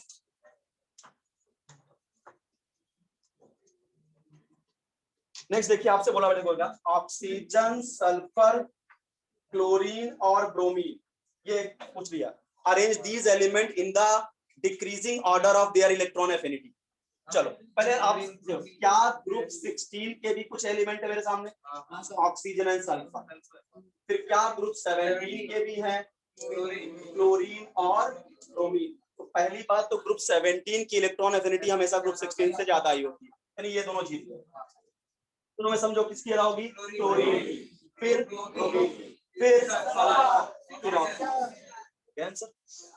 बात समझा ना? तो ये हुआ बेटा आपका क्या, पूरा इलेक्ट्रॉन एफिनिटी का टॉपिक। समझ में आ रहा है? बाकी जो कुछ बच गया होगा आप क्वेश्चन सॉल्व करेंगे तो आपको मिल जाएगा कंसेप्ट। हालांकि कोशिश किया हूं कि मैक्सिमम कंसेप्ट को ले लूं। समझ में आ गया बढ़िया से, कोई डाउट तो नहीं है? अब आप क्या करोगे ना बेटा, जाके क्वेश्चन लगाओ इसके, तो आपको फिर नए नए चीजें और मिलेंगी वहां पे, कि आप उस क्वेश्चन को रहेगा यही सब, बट क्या आप क्या उस तरीके से आप सोच पा रहे हो कि नहीं, ये आपका लेवल वहां पे चेक होगा। जैसे हमने बोला ना, हमने आपको इलेक्ट्रॉन एफिनिटी पढ़ाई थी, अभी मैंने बताया Li माइनस ज्यादा स्टेबल है कि बी माइनस, बोला था ना। तो अब ये क्वेश्चन आप ले वहां पे, अब क्या मैंने पढ़ा दिया तुमको लगे हाँ ये तो सबने पढ़ा दिया, अगर ना भी पढ़ाया तो तुमको खुद सोचना चाहिए था कि Li माइनस का इलेक्ट्रॉनिक कन्फिगरेशन स्टेबल हो गया और बी माइनस का स्टेबल नहीं हुआ बैलेंस है, यानी जो स्टेबल इलेक्ट्रॉनिक कन्फिगरेशन हो ज्यादा स्टेबल आयन होगा। फिर हमने को घुमा दिया था क्वेश्चन कि बताइए आयोनाइजेशन एनर्जी किसकी ज्यादा होगी, तो जो स्टेबल होगा वो इलेक्ट्रॉन निकालने ही नहीं देगा, आपको ज्यादा एनर्जी खर्च करनी पड़ेगी। तो चीजें वही है, तुम कितना अच्छा अपना एप्टीट्यूड लगाते हो क्वेश्चन में, अब तुम पे डिपेंड करता है।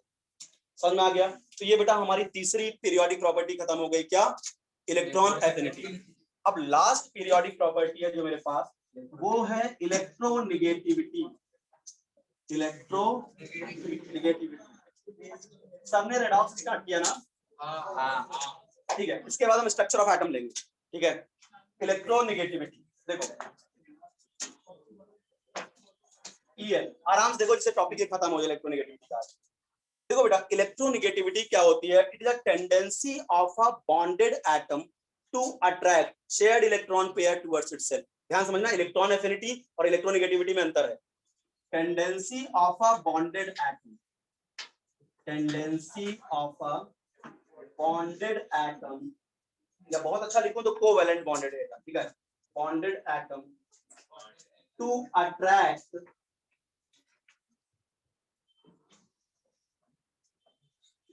shared electron pair towards itself, यानी दो एटम के बीच में कोवैलेंट बॉन्ड बना होगा, ठीक है, उसमें से जो एटम उस जो इलेक्ट्रॉन, चलो बताता हूँ, HCl समझो, हाइड्रोजन के वैलेंस सेल में क्या एक इलेक्ट्रॉन होता है बेटा, और क्लोरीन के वैलेंस सेल में 7 इलेक्ट्रॉन होते हैं। क्लोरीन को अपना ऑक्टेट कंप्लीट करना है, इनको अपना डुप्लेट कंप्लीट करना है, तो इनको भी एक की कमी है, इनको भी एक की कमी है, तो ये अपना एक इलेक्ट्रॉन बीच में रखेंगे और ये भी अपना एक इलेक्ट्रॉन बीच में रखेंगे, और एक एक इलेक्ट्रॉन की क्या करेंगे, शेयरिंग करेंगे, बन गया कोवैलेंट बॉन्ड। अब देखो, इस गोले को गिनो, इनका ऑक्टेट कंप्लीट, इस गोले को गिनो, इनका डुप्लेट कंप्लीट, ठीक है, यानी H और Cl के बीच में बॉन्ड बन गया, और यहाँ पे ये जो इलेक्ट्रॉन पेयर है, this is called shared electron pair, क्योंकि दोनों ने शेयर किया है। अब इनको जो अपनी तरफ खींच लेगा, हम बोलेंगे ज्यादा इलेक्ट्रोनिगेटिव। समझो, tendency of a bonded atom, अब दोनों ने आपस में बॉन्ड बना लिया है, ठीक है, इलेक्ट्रॉन एफिनिटी थी, टेंडेंसी ऑफ मतलब कि वो था आइसोलेटेड एटम की प्रॉपर्टी थी इलेक्ट्रॉन को अट्रैक्ट करने की, वहां पे एक single atom isolated atom electron को अट्रैक्ट कर रहा था, यहाँ पे बॉन्डेड एटम इलेक्ट्रॉन को अट्रैक्ट कर रहा है। डिफरेंस समझिएगा दोनों में, ठीक है, इलेक्ट्रॉन एफिनिटी में आइसोलेटेड एटम इलेक्ट्रॉन को अट्रैक्ट कर रहा था, यहाँ पे बॉन्डेड एटम इलेक्ट्रॉन को अट्रैक्ट कर रहा था, वहां पे एक इलेक्ट्रॉन अट्रैक्ट हो रहा था, यहाँ पूरा पेयर अट्रैक्ट हो रहा है। दोनों में अंतर समझ रहे हो ना? वहां पे केवल एक इलेक्ट्रॉन अट्रैक्ट हो रहा था, यहाँ का पूरा पेयर ही अट्रैक्ट हो रहा है। तो अब जिसकी इलेक्ट्रोनिगेटिविटी ज्यादा होगी वो इस इलेक्ट्रॉन पेयर को अपनी तरफ खिसका लेगा। तो आपको पता है हैलोजन की इलेक्ट्रोनिगेटिविटी क्या होती है, ज्यादा होती है, ये इस शेयर्ड इलेक्ट्रॉन पेयर को अपनी तरफ क्या करेंगे, अट्रैक्ट करेंगे, तो ये शेयर्ड इलेक्ट्रॉन पेयर किधर खिसक जाएगा, क्लोरीन की तरफ, तो क्लोरीन पे आएगा डेल्टा नेगेटिव, और जितना ये शेयर्ड इलेक्ट्रॉन पेयर क्लोरीन की तरफ जाएगा क्या उतना ही हाइड्रोजन से दूर भी जाएगा, इस पे आएगा डेल्टा प्लस, डाइपोल बन गया। बात समझा क्या? तो ये क्या है बेटा, what is electronegativity? Tendency of a atom to attract shared electron pair towards itself is called electronegativity. और बेटा ये टेंडेंसी है, यानी ये रिलेटिव वैल्यू, मतलब किसके कंपैरिजन में? क्लोरीन हाइड्रोजन के कंपैरिजन में ज्यादा इलेक्ट्रोनेगेटिव। तो क्या, और टेंडेंसी की कोई यूनिट नहीं होती, इसलिए इलेक्ट्रोनेगेटिविटी हैज नो यूनिट। बात सुना, टेंडेंसी की कोई यूनिट नहीं होती, ठीक है। टेंडेंसी तो रिलेटिव होती है ना बेटा, उसकी कौन सी यूनिट है भाई? अगर मैं बोलूं कि तुम्हारी ज्यादा बात करने की टेंडेंसी है, ठीक है, तो मैं इसको डिफाइन नहीं कर सकता ना तुम कितने किलो बात कर रहे हो।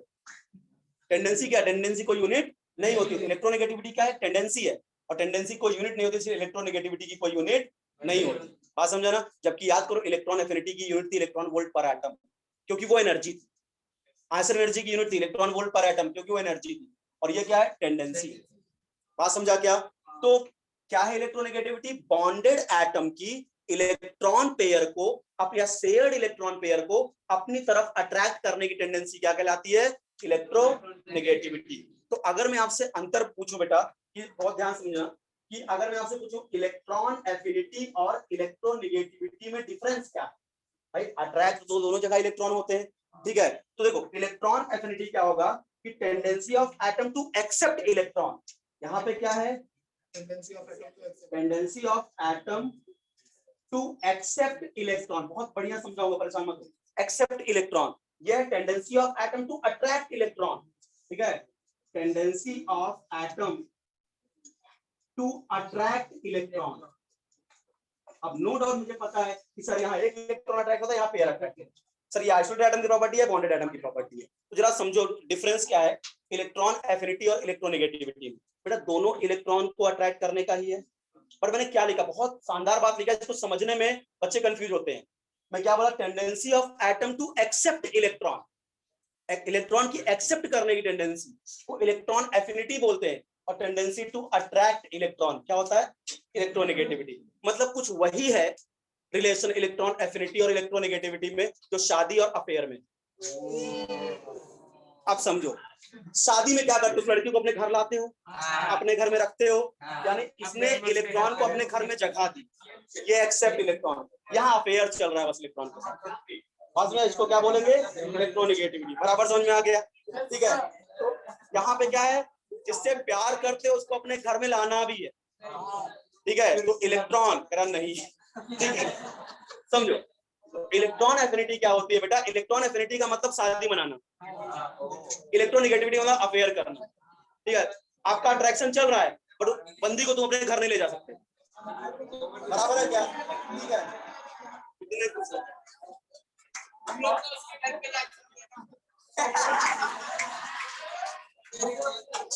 तो बंदी है,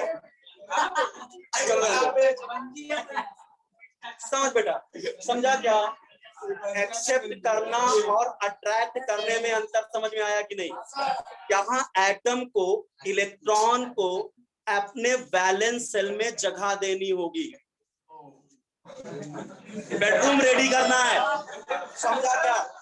हाँ, यानी इलेक्ट्रॉन आएगा, एक्सेप्ट करना है एटम को, और यहाँ केवल अफेयर चल रहा है, इलेक्ट्रॉन से अट्रैक्शन चल रहा है, ठीक है। दोनों बात ध्यान समझना, क्योंकि ये लिखना आसान है, समझाना बड़ा डिफिकल्ट है कि एक्सेप्ट और अट्रैक्ट में अंतर क्या था। तो मैं ये वाला एग्जांपल देता हूँ ना, शादी और अफेयर वाला, बराबर समझ में आता है कि इलेक्ट्रॉन एफिनिटी क्या है और इलेक्ट्रोनेगेटिविटी क्या है।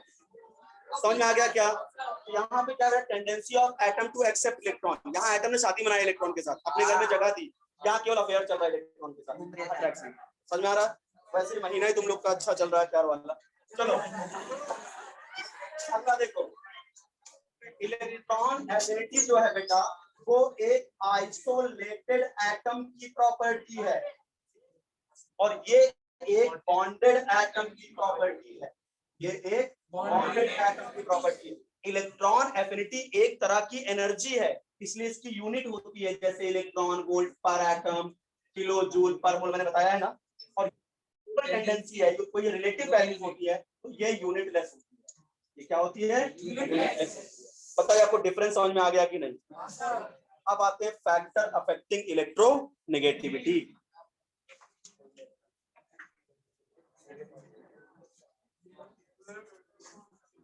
आइए देखिए,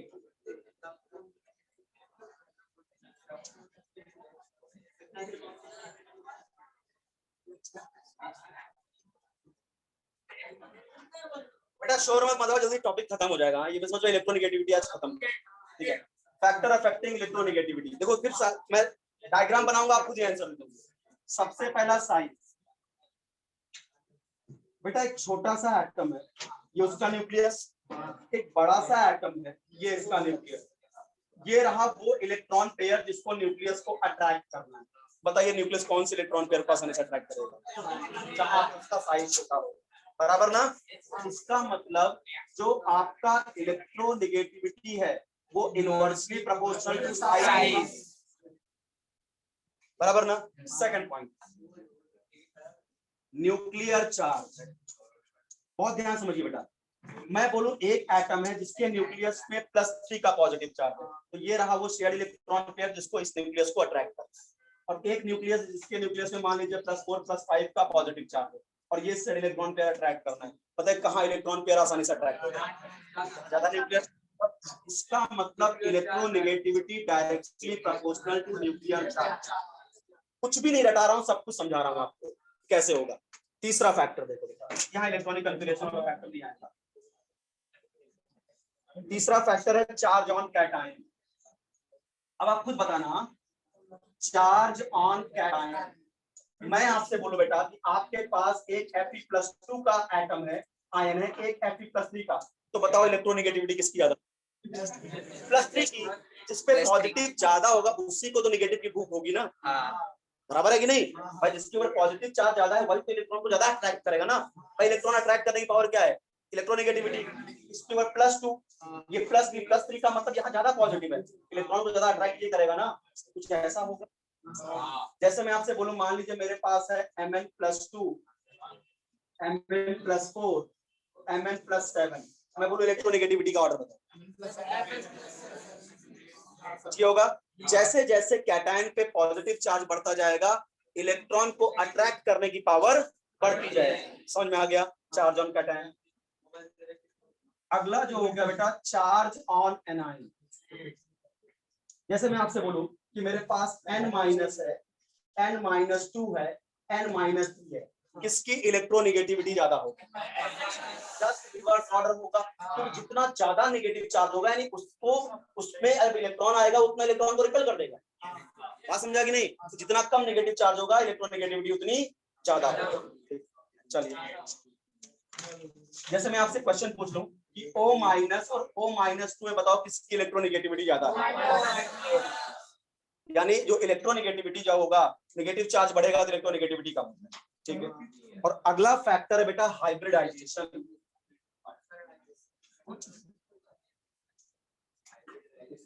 जरा समझिएगा इसको। अब मैं हाइब्रिडाइजेशन टॉपिक अभी नहीं पढ़ाऊंगा, आपने थोड़ा सा जीओसी में पढ़ा होगा, जनरल ऑर्गेनिक केमिस्ट्री में, ठीक है, कि कार्बन के 3 ही हाइब्रिडाइजेशन होते हैं, sp3, sp2 और sp, पढ़ाया होगा सबने, ठीक है। देखिए sp3, sp2 और sp। तो अगर मैं यहाँ पे आपसे एक बात बोलूं कि परसेंटेज s कैरेक्टर निकालूं हर हाइब्रिडाइज्ड ऑर्बिटल, तो अगर मैं परसेंटेज s कैरेक्टर निकालूं, s का परसेंटेज, यहाँ s के ऑर्बिटल कितने हैं? एक, p के 3 बदले, s के कितने हैं? एक, टोटल कितने हैं? 4, 3 p 1 s इनटू 100, यानी आएगा 25%, ठीक है। यानी sp3 में s कैरेक्टर होगा 25%, ठीक है। sp2 में निकालो, s कितने हैं? 1, p कितने हैं? टोटल 2 और 1 3, यानी 2। s का परसेंटेज निकालना है, s का कितना है अपन टोटल कितना है ना, 2 और 1 3 इनटू 100, सम व्हाट 33.33% के आसपास है, ठीक है। आइए अब यहाँ पे अगर sp में निकाले तो s कितना है? 1, टोटल ऑर्बिटल 2 इनटू 100 यानी 50%। यानी sp में सबसे ज्यादा s कैरेक्टर होता है sp हाइब्रिडाइज्ड ऑर्बिटल में। अब कुछ बातें सुनिए, electronegativity is directly proportional to percentage s character. जिस भी हाइब्रिडाइज्ड ऑर्बिटल में परसेंटेज s कैरेक्टर जितना ज्यादा होगा वो आपका उतना ज्यादा इलेक्ट्रोनेगेटिव ऑर्बिटल होगा। अब ऐसे कैसे पूछेंगे क्वेश्चन को कि भाई मेरे पास मीथेन है, मेरे पास इथीन है और मेरे पास क्या है? एसिटाइलिन।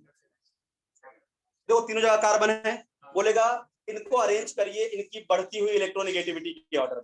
आप लोगों के साथ तीनों जगह तो कार्बन ही है, कार्बन की इलेक्ट्रोनेगेटिविटी सेम होगी, जबकि ये कार्बन क्या है sp3 हाइब्रिडाइज, मान लो तुमको सब आता निकाल, और यहाँ पे कार्बन क्या होगा sp2 हाइब्रिडाइज, ठीक है, और यहाँ का कार्बन क्या होगा sp। तो बताइए किस कार्बन में परसेंटेज s ज्यादा होगा, sp, ठीक है। इसका मतलब यही वाला कार्बन सबसे ज्यादा क्या होगा इलेक्ट्रोनेगेटिव। आपने एल्काइन वगैरह चैप्टर पढ़ लिया ना, तो आपने इसका सोडामाइड के साथ रिएक्शन पढ़ा होगा कि जब बेस आता है इस H+ को लेकर भाग जाता है, ठीक है। तो बेस को क्या पसंद है, एसिड, जैसे बेबी को बेस पसंद है, बस यार बेस को H+ पसंद है, बात समझा क्या, इसलिए सोडामाइड से रिएक्शन पढ़ा होगा आपने। कौन सा बेटा, देख कैसे मुझे S का परसेंटेज निकालना है। अगर मैं बोलूं कि तुम किसी सब्जेक्ट में 100 में से 70 मार्क्स पाए तो परसेंटेज कैसे निकालोगे, 70/100 into 100।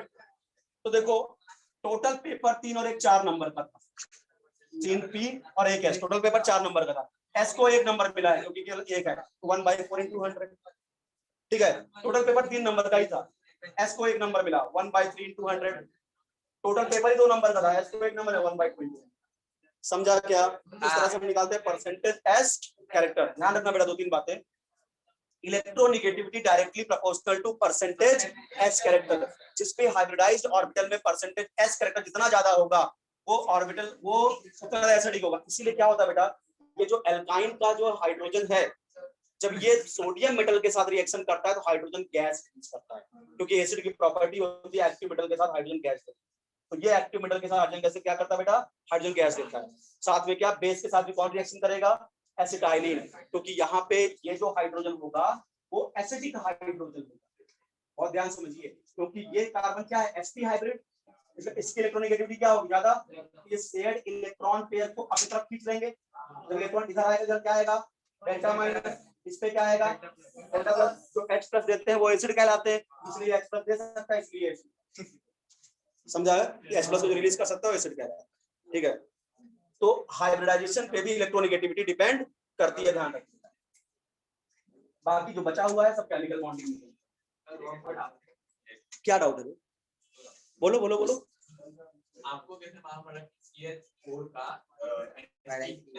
अच्छा बहुत बढ़िया, ठीक है। आपको कैसे नहीं मालूम चला अब तक हाइड्रोकार्बन पढ़ने के बाद कि आर्सेनिक कैसे निकाला गया, आप समझा क्या, आपने पूरा हाइड्रोकार्बन पढ़ लिया, जीओसी पढ़ डाला, और आपको अगर आपको ये तो बड़े बढ़िया बढ़िया क्वेश्चन आते हैं, बोलेगा भैया नेफ्थलीन है, बताइए नेफ्थलीन में कितने सिग्मा कितने पाई, कौन कौन से कार्बन sp3 कौन कौन से sp2, कैसे हैंडल करोगे इस क्वेश्चन को। सिंपल सा लॉजिक होता है बेटे, देख मैं बता रहा हूं कैसे पता चलता है।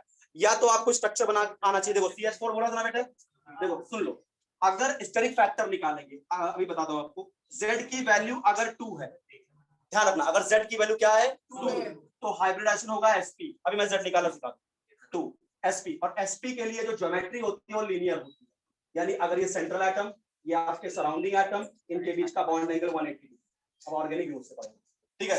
Z = 3, ठीक है, तो आपका ये आएगा sp2, ठीक है, और ज्योमेट्री होती है ट्राइगोनल प्लेनर, ट्राइगोनल प्लेनर, यानी कुछ ऐसी ज्योमेट्री होती है बेटा कुछ इस प्रकार से, बॉन्ड एंगल होता है 120 डिग्री का, ये ठीक है। और अगर Z की वैल्यू 4 आती है तो ये होता है sp3, और ज्योमेट्री होती है टेट्राहेड्रल, टेट्राहेड्रल, बॉन्ड एंगल होता है आपका 109 डिग्री 28 मिनट या 109.5, ठीक है। तो अब जरा समझो कि कैसे निकाल दोगे, ऑर्गेनिक केमिस्ट्री में बस यही आएंगे, कार्बन के यही 3 हाइब्रिडाइजेशन ही होते हैं। बोलोगे सर अभी आगे जब बढ़ोगे, जब मैं इनऑर्गेनिक में आपको केमिकल बॉन्डिंग पढ़ाऊंगा तो बताऊंगा sp3d भी होता है, sp3d2 भी होता है, sp3d3 भी होता है, बट क्योंकि कार्बन के पास d ऑर्बिटल होता ही नहीं है, इसलिए इसके आगे हट जाता ही नहीं है कार्बन। बात समझा। अब सर आपने Z कैसे निकाल दिया, तो सिंपल सा Z निकालने का फॉर्मूला होता है, स्ट्रक्चर बनाइए आप, total number of sigma bond count करिए, total number of sigma bond plus lone pair on central atom, क्या कोई लोन पेयर तो नहीं सेंट्रल एटम के पास, ठीक है। जैसे देखिए मैंने लिया CH4, क्या CH4 का स्ट्रक्चर यही है भाई, सेंट्रल एटम वो होते हैं, जैसे बोला CH4 का सेंट्रल एटम कौन है, जो संख्या में कम होते हैं, ठीक है। कार्बन और हाइड्रोजन कम कौन है, ये सेंट्रल हो गया, बाकी सब सराउंडिंग हो गया। ठीक है, तो हाइब्रिडाइजेशन हमेशा सेंट्रल एटम का होता है, सराउंडिंग एटम का नहीं होता। चल बताओ सिंगल बॉन्ड क्या सिग्मा होता है? अगर दो एटम की डबल बॉन्ड है तो एक सिग्मा एक पाई, और ट्रिपल बॉन्ड है तो एक सिग्मा दो पाई। ठीक है, जेड कैसे निकालते हैं? Total number of sigma bond plus lone pair. चलिए, क्या ये सिग्मा, ये सिग्मा, ये सिग्मा और ये, और कार्बन के पास तो कोई लोन पेयर होगा ही नहीं, तो कार्बन के वैलेंस में 4 इलेक्ट्रॉन ही होते हैं, चारों बॉन्ड बना के बैठे हैं। ठीक है, तो Z की वैल्यू क्या निकालूंगा? 4 + 0, क्योंकि लोन पेयर तो कार्बन पास है नहीं, तो Z क्या आ गया? 4 4 बोले तो sp3, इसलिए मीथेन sp3 टेट्रा है, sp3 हाइब्रिडाइजेशन है। इथीन की देखो, आपको स्ट्रक्चर को खोलना पड़ेगा बेटा। ये देखिए, ये इथीन है, यहाँ पे बोला कार्बन का हाइब्रिडाइजेशन बताओ, चलो बोले इस कार्बन की बात करते हैं, Z निकालते हैं। सिग्मा बताओ कितने? एक सिग्मा, दो सिग्मा, तीन सिग्मा और ये पाई। पाई का Z में कोई रोल ही नहीं है। आप बस ये देखिए कि आपका सेंट्रल एटम कितने सिग्मा बनाया है, तो क्या इस कार्बन ने 3 सिग्मा बनाए हैं, तो Z की वैल्यू 3, यानी ये कार्बन sp2, एल्कीन वाला कार्बन sp2। इस कार्बन को भी देख लीजिए आप, एक सिग्मा, दो सिग्मा और ये 3 सिग्मा, तो यहाँ पे Z की वैल्यू क्या आएगी? 3, यानी ये कार्बन की sp2। समझा? ये भी कार्बन क्या हो गया? sp2। एसिटाइलिन देख लीजिए आप, टॉपिक से भटका दिए होंगे। ठीक है, इधर देखो, ये हो गया आपका। अब देखिए, क्या मैंने मुझे दोनों कार्बन का हाइब्रिडाइजेशन बताना है। क्या ये सिग्मा, एक सिग्मा दो पाई, और ये भी सिग्मा, इसका मतलब इस कार्बन ने क्या केवल 2 सिग्मा बनाए हैं? 2 सिग्मा बना, Z की वैल्यू 2 आएगी। 2 का मतलब ये कार्बन sp, यहाँ पे भी एक सिग्मा दो सिग्मा, Z की वैल्यू 2, कार्बन sp। ठीक है, अब कुछ नहीं समझ में आया, सिंपल सी ट्रिक ले लो कि अगर दो कार्बन के बीच सिंगल बॉन्ड होगा तो दोनों कार्बन हमेशा sp3 होंगे, दो कार्बन के बीच डबल बॉन्ड होगा दोनों डबल बॉन्डेड कार्बन हमेशा sp2 होंगे, और ट्रिपल बॉन्डेड कार्बन हमेशा sp होते हैं। बात समझा क्या? ठीक है, अभी तो डाउट नहीं है?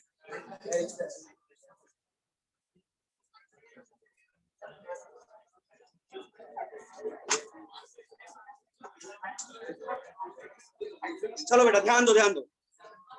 अब आप सुपर देखो, जब आप पूछते हो मैंने आपको बताया ना, अब मैं बोलने चलो तो आप शांत हो जाओ। आप जो ही पूछते हो मैं बता देता हूँ, अपना समय खराब करके। ये मेरा टॉपिक नहीं, ठीक है? जो मेरा टॉपिक मुझे पढ़ाने दो, तुम बोलते हो मैं बता दिया, अब मैं पढ़ाने चल रहा हूँ, तुम चुप हो जाओ, इससे मेरा खत्म हो, दूसरे का ना पढ़ाता रह जाऊँ। चलो, अब बात आती है ट्रेंड्स की। बात कर लो बेटा पीरियोडिक टेबल में, ट्रेंड्स इन पीरियोडिक टेबल। चलो, अगर मैं आपसे बोलूं बेटा इन पीरियड, इन पीरियड यानी लेफ्ट टू राइट की बात करूंगा। अच्छा एक बात बताओ बेटा कि लेफ्ट टू राइट चलने पर क्या न्यूक्लियर चार्ज बढ़ता है? तो इसका मतलब इलेक्ट्रोनेगेटिविटी भी क्या होगी? बढ़ेगी। और यहाँ पे कोई एक्सेप्शन भी नहीं है कि कहीं तुमको टेंशन आ गई सेकंड पीरियड में कहीं कुछ लफड़ा तो नहीं है, कुछ भी नहीं है, यहाँ पे सब सेट मामला है। और अगर मैं बोलूं इन ग्रुप में बोलूं तो टॉप टू बॉटम क्या साइज बढ़ता है? और साइज बढ़ेगा तो इलेक्ट्रोनेगेटिविटी कम होगा। समझाना? तो लेफ्ट टू राइट चलने पर इलेक्ट्रोनेगेटिविटी बेटा बढ़ती है और टॉप टू बॉटम चलने पर घटती है। अब मैं बेटा कुछ एटम्स की आपको इलेक्ट्रोनेगेटिविटी बता देता हूं, आप उसको याद कर लीजिएगा। यानी पॉलिंग स्केल पे कुछ गिनती के 10 बताऊंगा, ठीक है? उन 10 की आपको बिल्कुल याद होनी चाहिए कि फ्लोरीन की 4 होती है, ऑक्सीजन की 3.5 होती है, नाइट्रोजन की 3 होती है, क्लोरीन की भी 3 होती है, ऑक्सीजन की आपका ऑक्सीजन की 3.5, ब्रोमीन की 2.8। बिल्कुल याद करना अगर अच्छे क्वेश्चन निकालने हैं तो। बाकी बोर्ड केवल पढ़ना, जितना पढ़ा दिया बहुत है। अच्छे क्वेश्चन निकालने कैसे बॉन्ड टूटेगा भाई, नाइट्रिक एसिड से आप H+ निकाल रहे हो, सोडियम हाइड्रोक्साइड से बोलते हो OH- निकलता है, तो क्यों निकलता है, उसका सब लॉजिक क्लियर करेंगे, बहुत ध्यान समझिएगा। मैं पीरियड नंबर 1 में केवल आपको एक ही इलेक्ट्रोनेगेटिविटी याद करनी है, हाइड्रोजन। क्या होती है अभी मैं लिख दूंगा और सब याद भी हो जाएगा। देखिए पीरियड नंबर 2 में आपको याद करनी है कार्बन की, नाइट्रोजन की, ऑक्सीजन की और फ्लोरीन, सब लिखा है नोट्स में। आप पीरियड नंबर 3 में अगर मैं बात करूं तो केवल यहाँ पे फॉस्फोरस, यहाँ पे सल्फर, यहाँ पे क्लोरीन। पीरियड नंबर 4 में केवल याद करिए ब्रोमीन की, और पीरियड नंबर 5 में आयोडीन। गिनती के साथ 10 आइटम मैंने लिखा हुआ, देखो 1 2 3 4 5 6 7 8 9 10। इन्हीं 10 की याद करोगे तुम्हारे मैक्सिमम क्वेश्चन निकल जाएंगे। बट इसकी पॉलिंग स्केल पे इलेक्ट्रोनेगेटिविटी क्या होती है याद करना पड़ेगा। देखो रेफरेंस बनाया गया फ्लोरीन को, क्योंकि सबसे हाई इलेक्ट्रोनेगेटिविटी किसकी है? फ्लोरीन। उसी के कंपैरिजन में दूसरे को देखा गया कि वो कितना इलेक्ट्रोनेगेटिव है। तो फ्लोरीन की इलेक्ट्रोनेगेटिविटी पॉलिंग स्केल पे होती है 4, ठीक है 4। ऑक्सीजन होती है 3.5, नाइट्रोजन होती है 3, क्लोरीन भी होती है 3, ब्रोमीन होता है 2.8 और आयोडीन होता है 2.5। ठीक है। अब जो सल्फर है वो भी होता है 2.5, फास्फोरस होता है आपका 2.1, कार्बन होता है 2.5 और हाइड्रोजन होता है 2.1। ध्यान दो, तो ये क्या है बेटा? इलेक्ट्रोनेगेटिविटी। बिल्कुल याद कर लेना है आपको पॉलिंग स्केल पे इन एटम्स की इलेक्ट्रोनेगेटिविटी कैसे होती है। अगर मैं ऑर्डर पूछूं आपसे कि बताइए इलेक्ट्रोनेगेटिविटी का ऑर्डर क्या होगा, सबसे हाईएस्ट क्लोरीन, उसके बाद ऑक्सीजन बेटा, 4 के बाद 3.5 ऑक्सीजन। फिर देखो नाइट्रोजन की और क्लोरीन की बराबर 3 और 3 इक्वल है, देखो मैंने बराबर लिख दिया। उसके बाद देखो 3 के बाद 2.8 ब्रोमीन आपका 2.8, ब्रोमीन के बाद देखो आयोडीन, सल्फर और कार्बन, इलेक्ट्रोनेगेटिविटी बिल्कुल सेम। ठीक है। और उसके बाद क्या जाएगा आपका फास्फोरस और हाइड्रोजन की इलेक्ट्रोनेगेटिविटी सेम। समझा इलेक्ट्रोनेगेटिविटी का ऑर्डर? समझा कैसे आएगा? ये वैल्यूज बिल्कुल याद होनी चाहिए आपको, इतना तो याद होना चाहिए। मैं ऐसा नहीं बोला कि 118 एलिमेंट का याद करो, ठीक है, कम से कम 10 का तो याद रखो, जिससे आपके क्वेश्चन अच्छे वाले बन जाएंगे। ठीक है, चलिए अगला देखिए। अब बात आती है भाई इलेक्ट्रोनेगेटिविटी को जो कैलकुलेट किया जाता है उनकी स्केल्स क्या क्या है। तो सिर्फ आपको फॉर्मूला दे देता हूं, जो आपका पॉलिंग स्केल है उससे न्यूमेरिकल बहुत कम आते हैं, एंट्रेंस में बोर्ड में नहीं पूछेगा, और ज्यादा अगर न्यूमेरिकल बनेगा तो हमेशा मोलिक्यूल स्केल पे बनता है।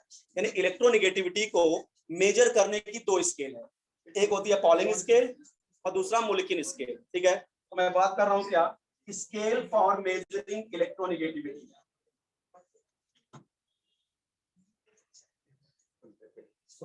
इलेक्ट्रोनेगेटिविटी बहुत ध्यान से बेटा, आवाज नहीं करो जल्दी खत्म हो जाएगा। तो पहला है आपका पॉलिंग स्केल, जिन पे अभी हमने इलेक्ट्रोनेगेटिविटी लिखा था कुछ एटम्स।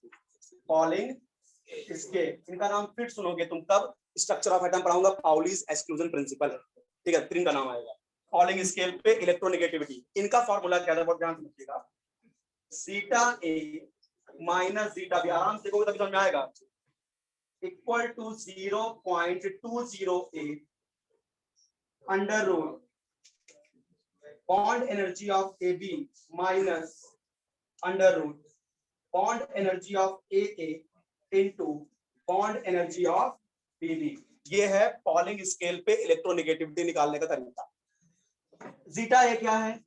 इलेक्ट्रोनेगेटिविटी ऑफ ए, मतलब कहने का समझो, जैसे बोल लो मेरे पास HCl है, ये क्या है HCl, कैसे बना होगा बेटा, H2 प्लस Cl2, अभी तो बना होगा HCl।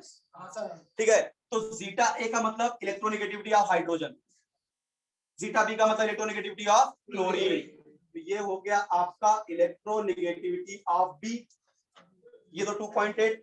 EAB क्या है? Bond energy of AB, AB बोले तो HCl, AB आप समझ में आ रहा होगा। ठीक है, AA H2 BB यानी Cl2 की बॉन्ड एनर्जी, तो दोनों टूटेंगे तभी तो HCl बनेगा ना। ठीक है, तो क्या होगा बॉन्ड एनर्जी ऑफ AB, ये क्या होगा बॉन्ड एनर्जी ऑफ A2 यानी AA, और ये होगा बॉन्ड एनर्जी ऑफ B2। काम की बात क्या है, यहाँ जितनी भी बॉन्ड एनर्जी रखना ना क्वेश्चन करते समय, सब किलो कैलोरी पर मोल में रखना। चांसेस बहुत कम होते हैं क्वेश्चन आने के, बट पढ़े रहो, कभी कभी डायरेक्ट फार्मूला ही पूछा जाता है कि which of the following is the polling scale. 4 formula लेकर बताओ इसमें कौन सा पॉलिंग स्केल का सही फॉर्मूला है। तो क्या है, zeta A minus zeta B electronegative. अब क्या करें, क्वेश्चन कैसे आएगा आपको, आप समझिए, आपको क्या कर देगा, H2 की बॉन्ड एनर्जी दे देगा, Cl2 की दे देगा, इसकी बॉन्ड एनर्जी दे देगा, एक का दे देगा, इलेक्ट्रोनेगेटिविटी दूसरे का पूछ देगा। बात समझो, आपको क्या दिया AB, इसकी बॉन्ड एनर्जी यहां रखोगे, H2 की बॉन्ड एनर्जी यहां रखोगे, Cl2 की बॉन्ड एनर्जी यहां रखोगे, पूरा सॉल्व करोगे, एक का दोनों में से एक का दे देगा आपको, H या Cl में से किसी एक का देगा, दूसरे का पूछ लेगा। ठीक है, जेई में आने के चांसेस रहते हैं ऐसे क्वेश्चन को।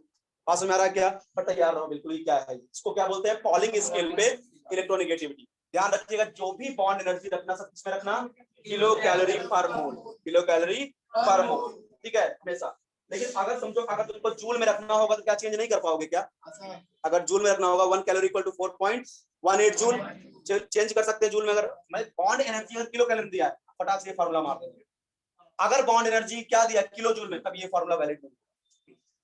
या फिर जो किलो जूल में दिया उसको किलो कैलोरी में लेके आओ, फिर लगाओ, क्या डायरेक्ट फार्मूला ले लो, zeta A minus zeta B is equal to 0.1017 AB minus AA into BP. यहाँ पे क्या होगा, अगर ये फॉर्मूला लगाओ, जितना भी बॉन्ड एनर्जी है आपको किलो जूल पर मोल में, अगर बॉन्ड एनर्जी आपको किलो जूल पर मोल में दिया है तो इलेक्ट्रोनेगेटिविटी लगाने के लिए ये फॉर्मूला इस्तेमाल करें। और इन दोनों के सिवा क्वेश्चन आएगा भी नहीं, या तो किलो कैलोरी में लेके देगा या किलो जूल में लेके देगा। बात समझाना। और चांसेस बहुत कम होते हैं, बट पढ़ाना पड़ता क्योंकि सिलेबस में है कि क्या है मोलिक्यूलर स्केल, कैसे निकाली जाती है इलेक्ट्रोनेगेटिविटी। बहुत कम चांस, मैं बोलूं पिछले 5, 7, 10 साल में इससे क्वेश्चन आई नहीं मोलिक्यूलर स्केल। एक नहीं बेटा, ए क्या है, जैसे H2 है ना, तो H को तोड़ने के लिए जो बॉन्ड एनर्जी है, मल्टीप्लाई यहाँ नहीं है, ए का मतलब जो H2 है उसको मैं H लिख सकता हूँ ना, इसी को तोड़ने के लिए जो एनर्जी है उसी को मैं लिख रहा हूँ, एनर्जी ऑफ ए और ए, H और H की तोड़ने के लिए जो एनर्जी लगे। समझा ना। अगला जो है वहां से क्वेश्चन आते हैं क्योंकि वो आसान होता है, मोलिक्यूलर स्केल। कभी भी एंट्रेंस में ऐसे क्वेश्चन नहीं आएंगे जो आपको कैलकुलेशन में फंसा दे, ध्यान रखिएगा, क्योंकि उनको 1 मिनट में एक क्वेश्चन करवाना है तुमसे, तो कभी भी इतना नहीं देंगे तुमको अंडर रूट लेना पड़े, 2 रूट लेना पड़े, ठीक है। तो जानबूझ के ऐसे क्वेश्चन देंगे, वैल्यूज ऐसी देंगे कि अगर तुमको फॉर्मूला याद है तुम्हारा क्वेश्चन डायरेक्टली हो जाए। मोलिक्यूलर स्केल की बात करें अगर हम, मोलिक्यूलर स्केल, तो इन्होंने क्या बोला कि जो इलेक्ट्रोनेगेटिविटी होती है बेटा, जो इलेक्ट्रोनेगेटिविटी होती है वो आयोनाइजेशन एनर्जी और इलेक्ट्रॉन एफिनिटी का एवरेज होती है। और ये तो बहुत बार पूछा गया है मोलिक्यूलर स्केल, ठीक है। मोलिक्यूलर स्केल क्या बोलता है, मोलिक्यूलर क्या बोला कि जो इलेक्ट्रोनेगेटिविटी होती है किसी भी एटम की, वो आयोनाइजेशन एनर्जी और इलेक्ट्रॉन एफिनिटी का एवरेज होती है। डायरेक्ट भी क्वेश्चन आते हैं कि which of the following statement according to molecular, ठीक है। तो according to molecular electronegativity is the average of ionisation energy and electron affinity. और क्वेश्चन भी बड़ी आसानी से सॉल्व कर लोगे भैया। इसको देगा इलेक्ट्रॉन वोल्ट पर एटम, इसको देगा इलेक्ट्रॉन वोल्ट पर, हमारा बोला एटम ए की आयोनाइजेशन एनर्जी दे दिया कि 2 इलेक्ट्रॉन वोल्ट पर एटम, एटम बी की दे दिया इलेक्ट्रॉन एफिनिटी, ठीक है 8 इलेक्ट्रॉन वोल्ट पर एटम, बोला इलेक्ट्रोनेगेटिविटी निकाल देंगे ना। हाँ समझा कि नहीं।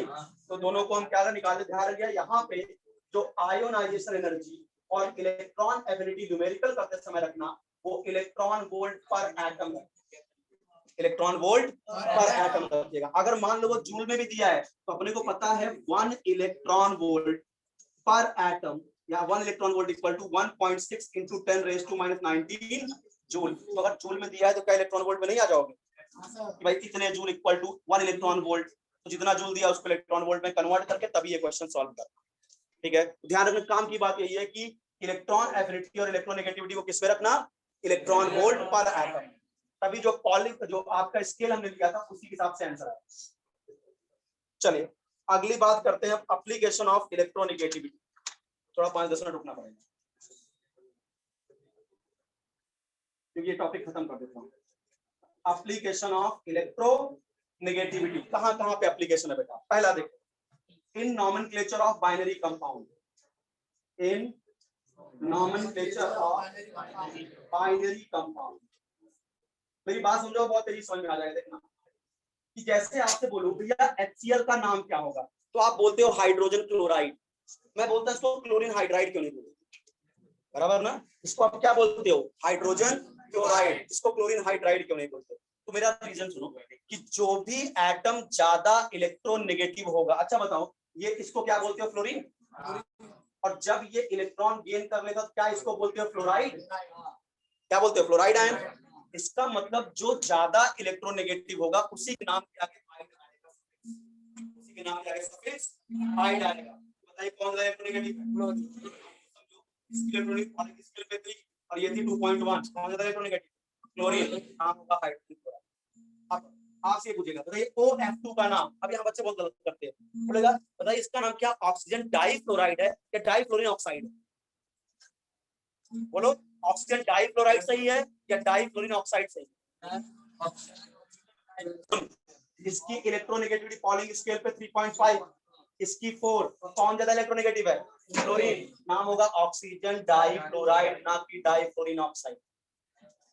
बात समझ पा रहे हो क्या, जिसकी इलेक्ट्रोनेगेटिविटी ज्यादा होगी, बात आराम समझो, जाने के चक्कर में परेशान रहो, टॉपिक पे रहो, ठीक है। जिसकी क्या कर लोगे 10 मिनट पहले जाके?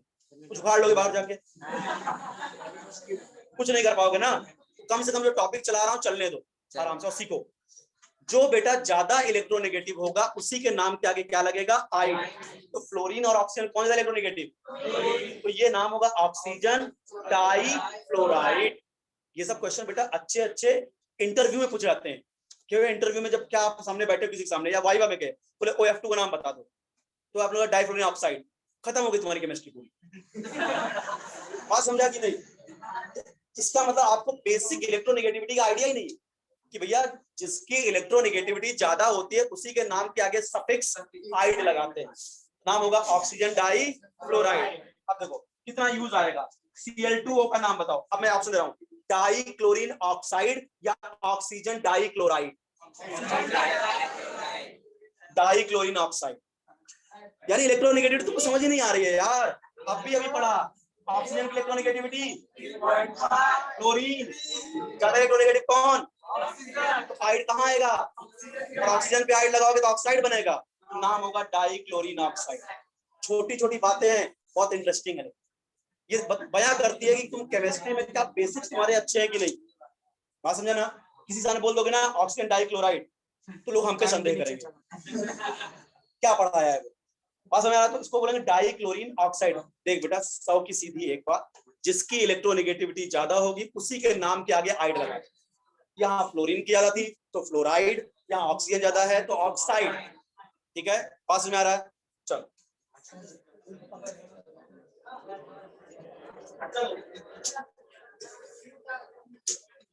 नाम बता रहा हूं, बताना क्या सही है। ब्रोमोक्लोराइड या क्लोरोब्रोमाइड? क्या होगा? ब्रोमोक्लोराइड, क्योंकि chlorine is more electronegative than bromine. अभी हमको समझ में आ गया, तुमको आ गया, समझा कि अभी बाउंसर जा रहा है। जिसकी इलेक्ट्रोनेगेटिविटी ज्यादा होगी उसी के नाम के आगे क्या लगेगा?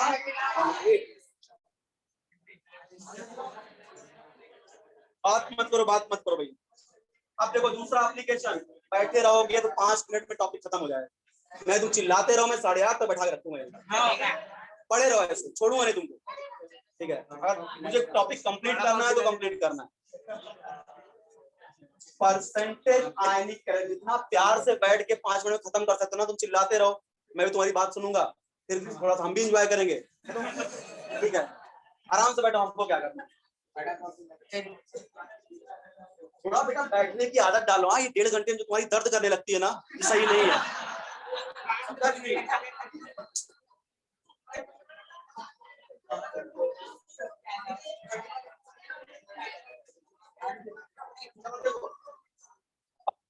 आयनिक 1.5 घंटे बैठ नहीं पाओगे तुम, 3 घंटे का पेपर कैसे बैठ के दो?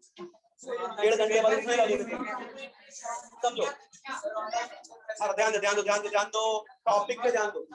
तुम जितना ये शोर मचा रहे हो ना बेटा, तुम्हारा नुकसान है। हमको कुछ नहीं है, हमको सब आता है। तुमको सीखना, मुझे सीखना है क्या? नहीं, ऐसा नहीं हम चिल्ला रहे हैं, हमारी जरूरत है। अगर तुम्हारी जरूरत है तुमको सुनना चाहिए ना बेटा। मेरी नीड है क्या? नीड आपकी है। 5-10 मिनट एक्स्ट्रा बढ़ गया। अभी जब नॉर्मल लेक्चर्स होंगे तो 2.5-3 घंटे बैठोगे, मेरे साथ ही बैठोगे। ठीक है, 3 घंटे से कम क्या, 2.5 घंटे से कम के लेक्चर नहीं होते। और वैकेशन बैच आएगा ना, अभी मई में जून में कोविड वोविड सब खत्म हो गया, दिन भर में तुम 6-6, 7-7 घंटे का लेक्चर ये बैठ के अटेंड करो, बैक टू बैक। और ऐसे साइंस लिए हो तो जरा सा पेशेंस रखो। बात समझा?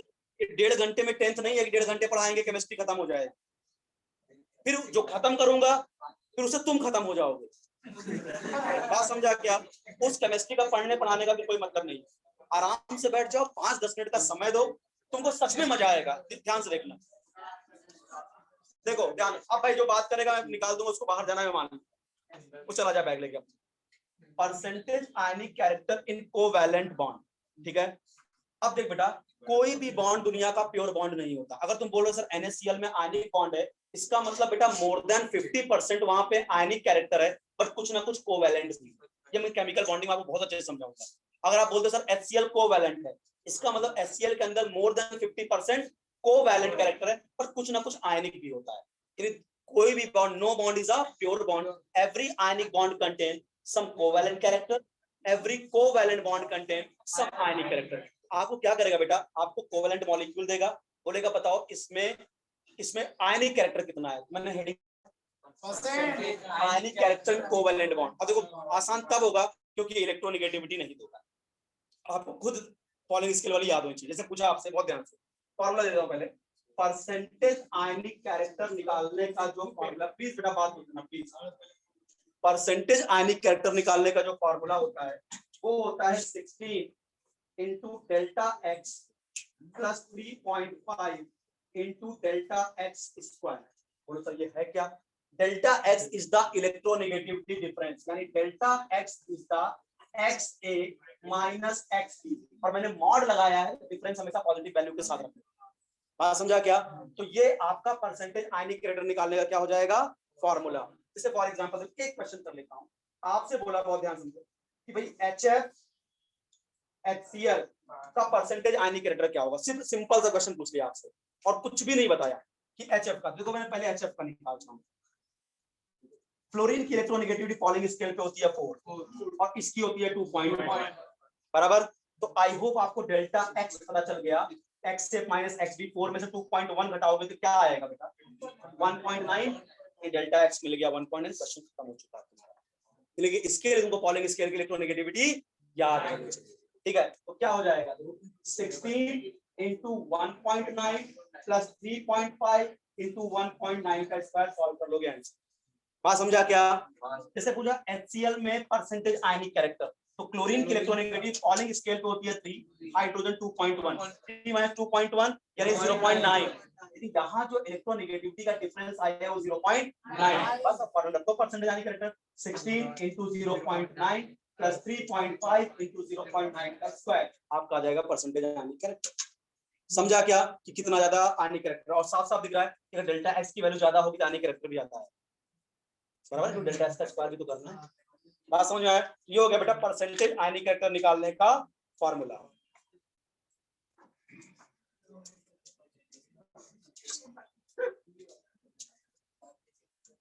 बैठे रहो, पीरियोडिक टेबल खत्म नहीं कर पाऊंगा, परेशान मत हो। एक टॉपिक अभी बचा है, how to find group period and block of compound. उसको नेक्स्ट लेक्चर में लूंगा। उसके बाद structure of atom next lecture में आपका स्टार्ट हो जाएगा। मुझे लगा था स्टार्ट ही हो जाएगा structure of atom. Bond strength, बैठे रहिए बस। अच्छा एक बात बताओ, सिंपल सा लॉजिक दे रहा हूं, समझ लो। Bond strength is directly proportional to electronegativity difference. अगर इलेक्ट्रोनेगेटिविटी का डिफरेंस ज्यादा होगा तो बॉन्ड स्ट्रेंथ ज्यादा होगा। मैं आपसे बोलूं बेटा HF HCl HBr और HI, ठीक है? बोला बॉन्ड स्ट्रेंथ का ऑर्डर बताओ। हालांकि हमने आपके हाथ में हाइड्रोजन बॉन्डिंग में भी पढ़ाया है। तो मैंने क्या बोला, कौन सा बॉन्ड तोड़ना मुश्किल है पूछ रहा है आपसे, जहां इलेक्ट्रोनेगेटिविटी का डिफरेंस ज्यादा होगा। बताइए ये क्या है? 4, ये 2.1, ये 3, ये 2.1, ये 2.8, ये 2.1, ये 2.5, ये 2.1। यहाँ अगर डेल्टा एक्स निकालो इलेक्ट्रोनेगेटिविटी का डिफरेंस, क्या 1.9 आएगा? यहाँ अगर डेल्टा एक्स निकालूं 0.9 आएगा। यहाँ डेल्टा एक्स निकालूं तो पॉइंट क्या आएगा? 0.4 और यहाँ 0.2। क्या इलेक्ट्रोनेगेटिविटी का डिफरेंस डेल्टा एक्स कम होता जा रहा है? और डेल्टा एक्स जितना, इलेक्ट्रॉनिक डिफरेंस जितना ज्यादा होगा बॉन्ड उतना मजबूत होगा। डिफरेंस का यहाँ पे सबसे मजबूत बॉन्ड ये, फिर ये, फिर ये। समझा क्या? तो अगर इलेक्ट्रोनेगेटिविटी का डिफरेंस बढ़ेगा तो बॉन्ड स्ट्रेंथ भी बढ़ेगा। अच्छा एक बात बताओ, metallic and non metallic character. Metal वो होते हैं जो इलेक्ट्रॉन लूज करते हैं, नॉन मेटल वो होते हैं जो इलेक्ट्रॉन गेन करते हैं। बताओ इलेक्ट्रोनेगेटिविटी का मतलब इलेक्ट्रॉन अट्रैक्ट करने की पावर, इसका मतलब इलेक्ट्रॉन गेन करने की पावर। इसका मतलब जिसकी इलेक्ट्रोनेगेटिविटी ज्यादा होगी वो बहुत अच्छा नॉन मेटल होगा। बात समझ में आ गया क्या? ये नॉन मेटल का मतलब क्या? Tendency to gain electron. और इलेक्ट्रोनेगेटिविटी भी क्या है? इलेक्ट्रॉन गेन करने की तो टेंडेंसी है। तो जिसकी इलेक्ट्रोनेगेटिविटी ज्यादा है उसका नॉन मेटालिक कैरेक्टर ज्यादा। एंड द लास्ट, एसिड और बेस को कैसे डिसाइड करते हैं? Last, acid and base. देखो बेटा, अगर हम केवल आर्हेनियस एसिड और आर्हेनियस बेस की बात करें तो जो H+ देते हैं उनको एसिड बोलते हैं। जो पानी में H+ आयन देते हैं वो क्या कहलाते हैं? एसिड। और जो पानी में डालने पर OH- आयन दे, हाइड्रोक्सिल, उसे क्या बोलते हैं? बेस। या अपन लोगों ने पढ़ा होगा, 10th में तूने पढ़ा होगा थोड़ा बहुत कि H+ देने वाला एसिड और OH- देने वाला बेस। तो देखो इलेक्ट्रोनेगेटिविटी कैसे पहचानते हैं आपको। देखो मेरे पास क्या है? NaOH, ये सोडियम हाइड्रोक्साइड। बताइए H+ देता है या OH- देता है? OH- बेस है ना, हाइड्रोक्सिल आयन डोनर। बेटा ये OH- आयन देता है। और नाइट्रिक एसिड देखो, HNO3 को मैं लिख रहा हूं आपके सामने, नाइट्रिक एसिड, ये आपका हो गया नाइट्रिक एसिड। HNO3 लिखा हूं, उसका स्ट्रक्चर बना दिया हूं। तो HNO3 को आप क्या बोलते हो? Nitric acid. और ये क्या देता है? H+। इसको आप एसिड बोल रहे हो, इसको आप बेस बोल रहे हो, क्योंकि ये क्या दे रहा है? ये क्या दे रहा है? मेरा क्वेश्चन ये है, OH तो इसके पास भी है, दे क्यों नहीं दे रहा है? समझो, फंस गया ना? मतलब क्या है कि भाई आप बोलो ना OH- देने वाला बेस, H+ देने वाला एसिड, तो अच्छा क्या H+ यहाँ नहीं है क्या? H तो यहाँ भी है, एसिड क्यों नहीं हो जा रहा है? बढ़िया क्वेश्चन है, देखो हल्के में लेके निकलते हो ये सब टॉपिक को आप। ठीक है भाई, आप बोल रहे हो सर यहाँ OH है, OH- दिया, मैं बोल रहा हूँ नाइट्रिक एसिड में तो OH दिख रहा है, तो इसको भी देना चाहिए OH-। या आप बोलो सर H+ देने वाला एसिड, तो अगर सर ये H+ दे रहा है तो क्या ये H ऑक्सीजन जुड़ा है? ध्यान दो, क्या है ये H ऑक्सीजन जुड़ा है? क्या दे रहा है H+? भाई यहाँ वाला तो H ऑक्सीजन जुड़ा है, NOH वाला, ये क्यों नहीं फिर H+ दे रहा है? समझा क्या? तो आप कहानी सुनो कि क्या होता है, कैसे ये डिसाइड होता है कि कौन सा बॉन्ड टूटेगा। बेटा जो बॉन्ड में मतलब कि इलेक्ट्रोनेगेटिविटी का डिफरेंस ज्यादा होगा, यानी वो बॉन्ड ज्यादा पोलर होगा। मतलब जिस दो एटम के बीच में अगर इलेक्ट्रोनेगेटिविटी का डिफरेंस ज्यादा होगा तो वो बॉन्ड ज्यादा पोलर होगा, और जो बॉन्ड पोलर होगा बॉन्ड वहीं से टूटेगा। तो अब बहुत ध्यान समझो, क्या हाइड्रोजन की इलेक्ट्रोनेगेटिव पॉलिंग स्केल पे 2.1 है, ऑक्सीजन बेटा 3.5 है। और ध्यान रखना मैंने मेटल की नहीं बताई, मेटल की इलेक्ट्रोनेगेटिविटी 1 या 1 से कम होती है, क्योंकि मेटल इलेक्ट्रॉन लेना नहीं, इलेक्ट्रॉन देना पसंद करते हैं। ठीक है, तो आप कोई भी मेटल में 1 रख लूं चलेगा? ठीक है, मेटल 1.0। अच्छा बताओ, क्या 3.5 और 2.1 में डिफरेंस कितने का है? कितने का? और 3.5 और 1 में डिफरेंस 2.5। कौन सा डिफरेंस ज्यादा है? यानी ये बॉन्ड ज्यादा पोलर है, और जो बॉन्ड पोलर है वो वही टूटेगा पानी में जाके, तो ये बॉन्ड टूटेगा और ये OH- करेगा। समझा? जो बॉन्ड ज्यादा पोलर होगा बेटा, जहां इलेक्ट्रॉन डिफरेंस ज्यादा होगा वही बॉन्ड टूटेगा। अच्छा एक बात बताओ, यहाँ पे आओ, अब इसने H+ कर दिया, हाइड्रोजन की इलेक्ट्रोनेगेटिव पॉलिंग स्केल पे ऑक्सीजन, आई होप डिफरेंस 1.4 का, और नाइट्रोजन की इलेक्ट्रोनेगेटिविटी याद करो 3.5 और 3 में डिफरेंस। आपकी बार बताओ कौन ज्यादा पोलर बॉन्ड है? ये वाला, तो ये बॉन्ड टूटेगा और H+। इसलिए ये एसिड वो बेस। ये बात तुमको बेटा कोई बताया बताएगा नहीं, या रट्टा मार लोगे कि हाइड्रोक्सिल एंड डोनर ये H+। सच्चाई क्या है कि अगर दो एटम बीच इलेक्ट्रोनेगेटिविटी का डिफरेंस ज्यादा होगा तो वो बॉन्ड ज्यादा पोलर होगा, और पानी में पोलर बॉन्ड ही टूटेगा। समझा? This is all about electronegativity. ठीक है, पूरा टॉपिक कवर कर दिया, 10-15 मिनट एक्स्ट्रा ले लिया, उसके लिए क्षमा प्रार्थी हूँ। ठीक है, आप जाइए, नेक्स्ट लेक्चर है, बस क्या करूंगा, पीरियड को बता दूंगा।